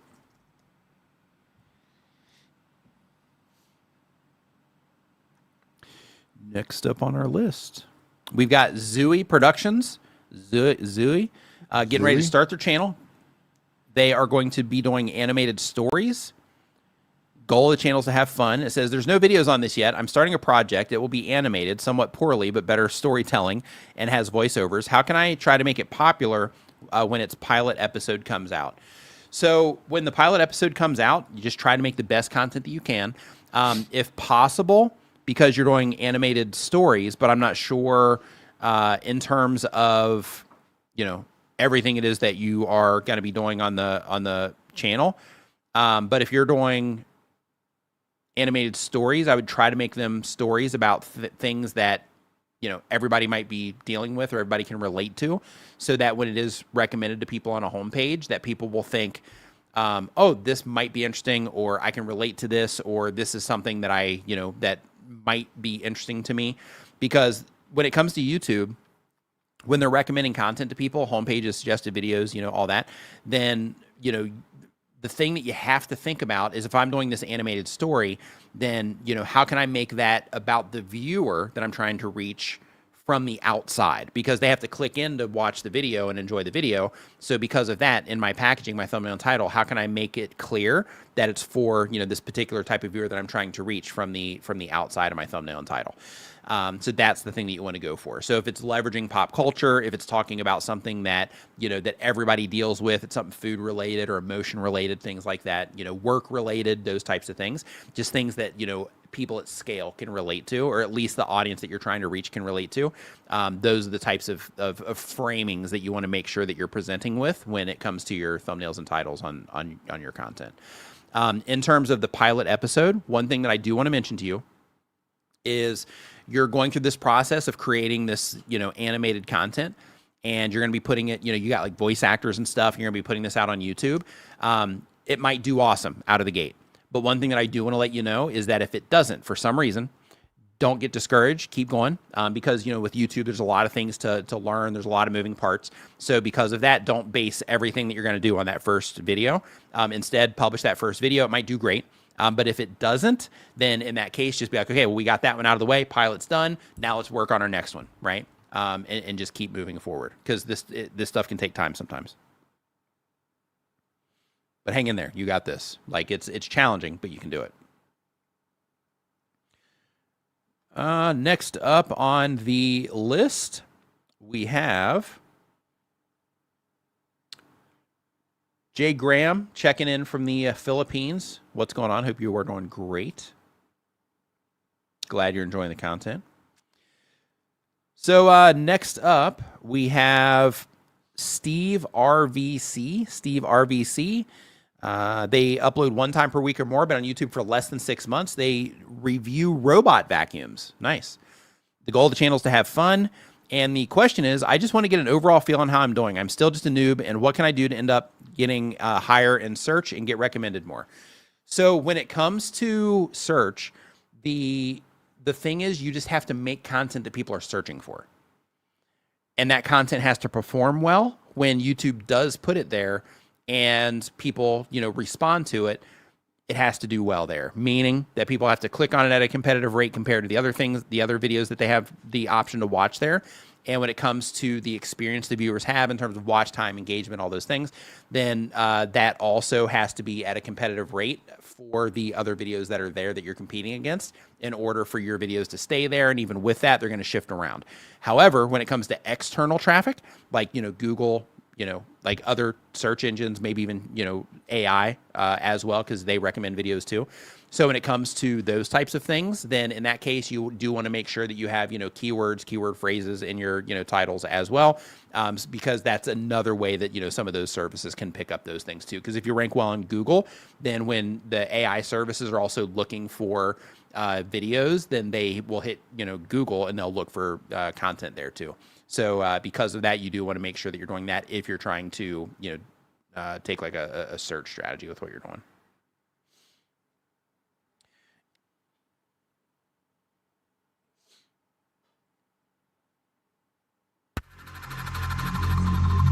Andrew Can in the chat. Andrew Can in the house. What's up, dude? Says, any thoughts on voice replies? So thanks for super chat. So when the voice replies first came out, I was super excited. After that, I started noticing that they were counting them as videos for some reason. And then just the other day, I went into my, I was putting a playlist together, and I went into that playlist and I was looking for videos to add to the playlist.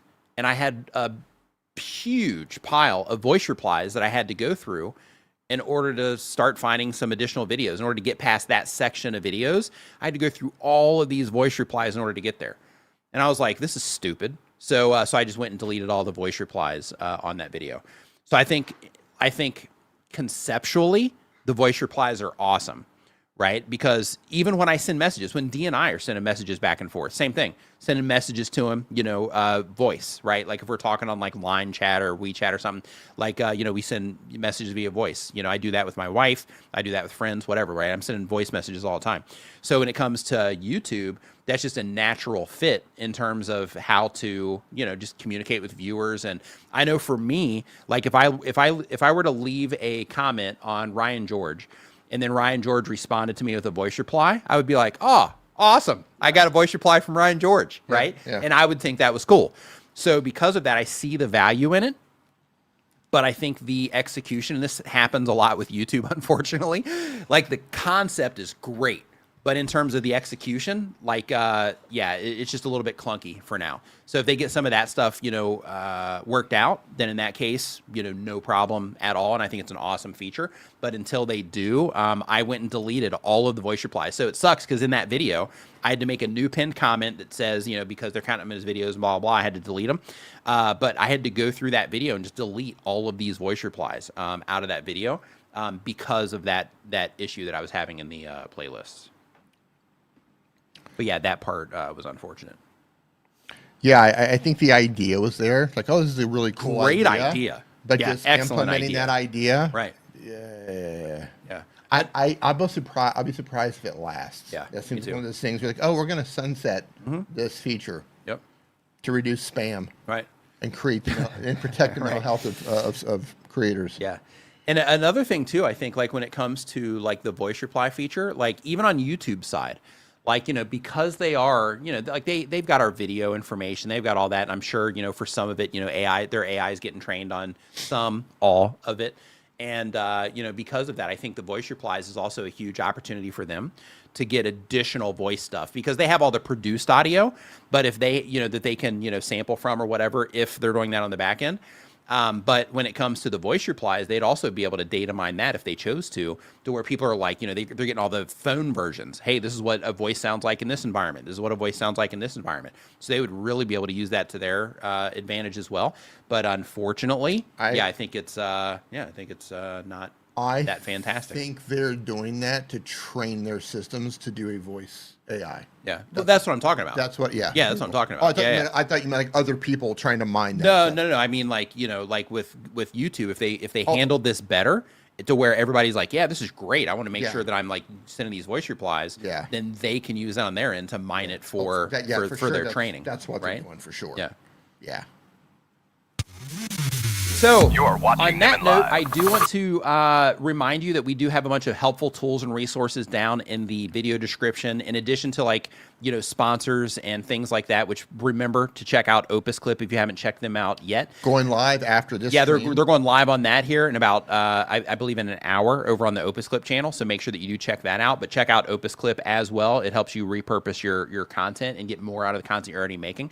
But in addition to that, I also have a bunch of helpful stuff down in the video description. Some of them are tools that we make. Some of them are free. Some of them are paid. But we got a bunch of really cool stuff down there that'll, you know, help you in a bunch of different ways. So make sure that you check that out. Also, I just want to remind you as well, if you are publishing videos, if things are not going the way that you wish that they would be going right now, hang in there. Because YouTube comes with a learning curve, just like anything else. When you start a new job, new hobby, you start anything new, there's this process that you have to go through.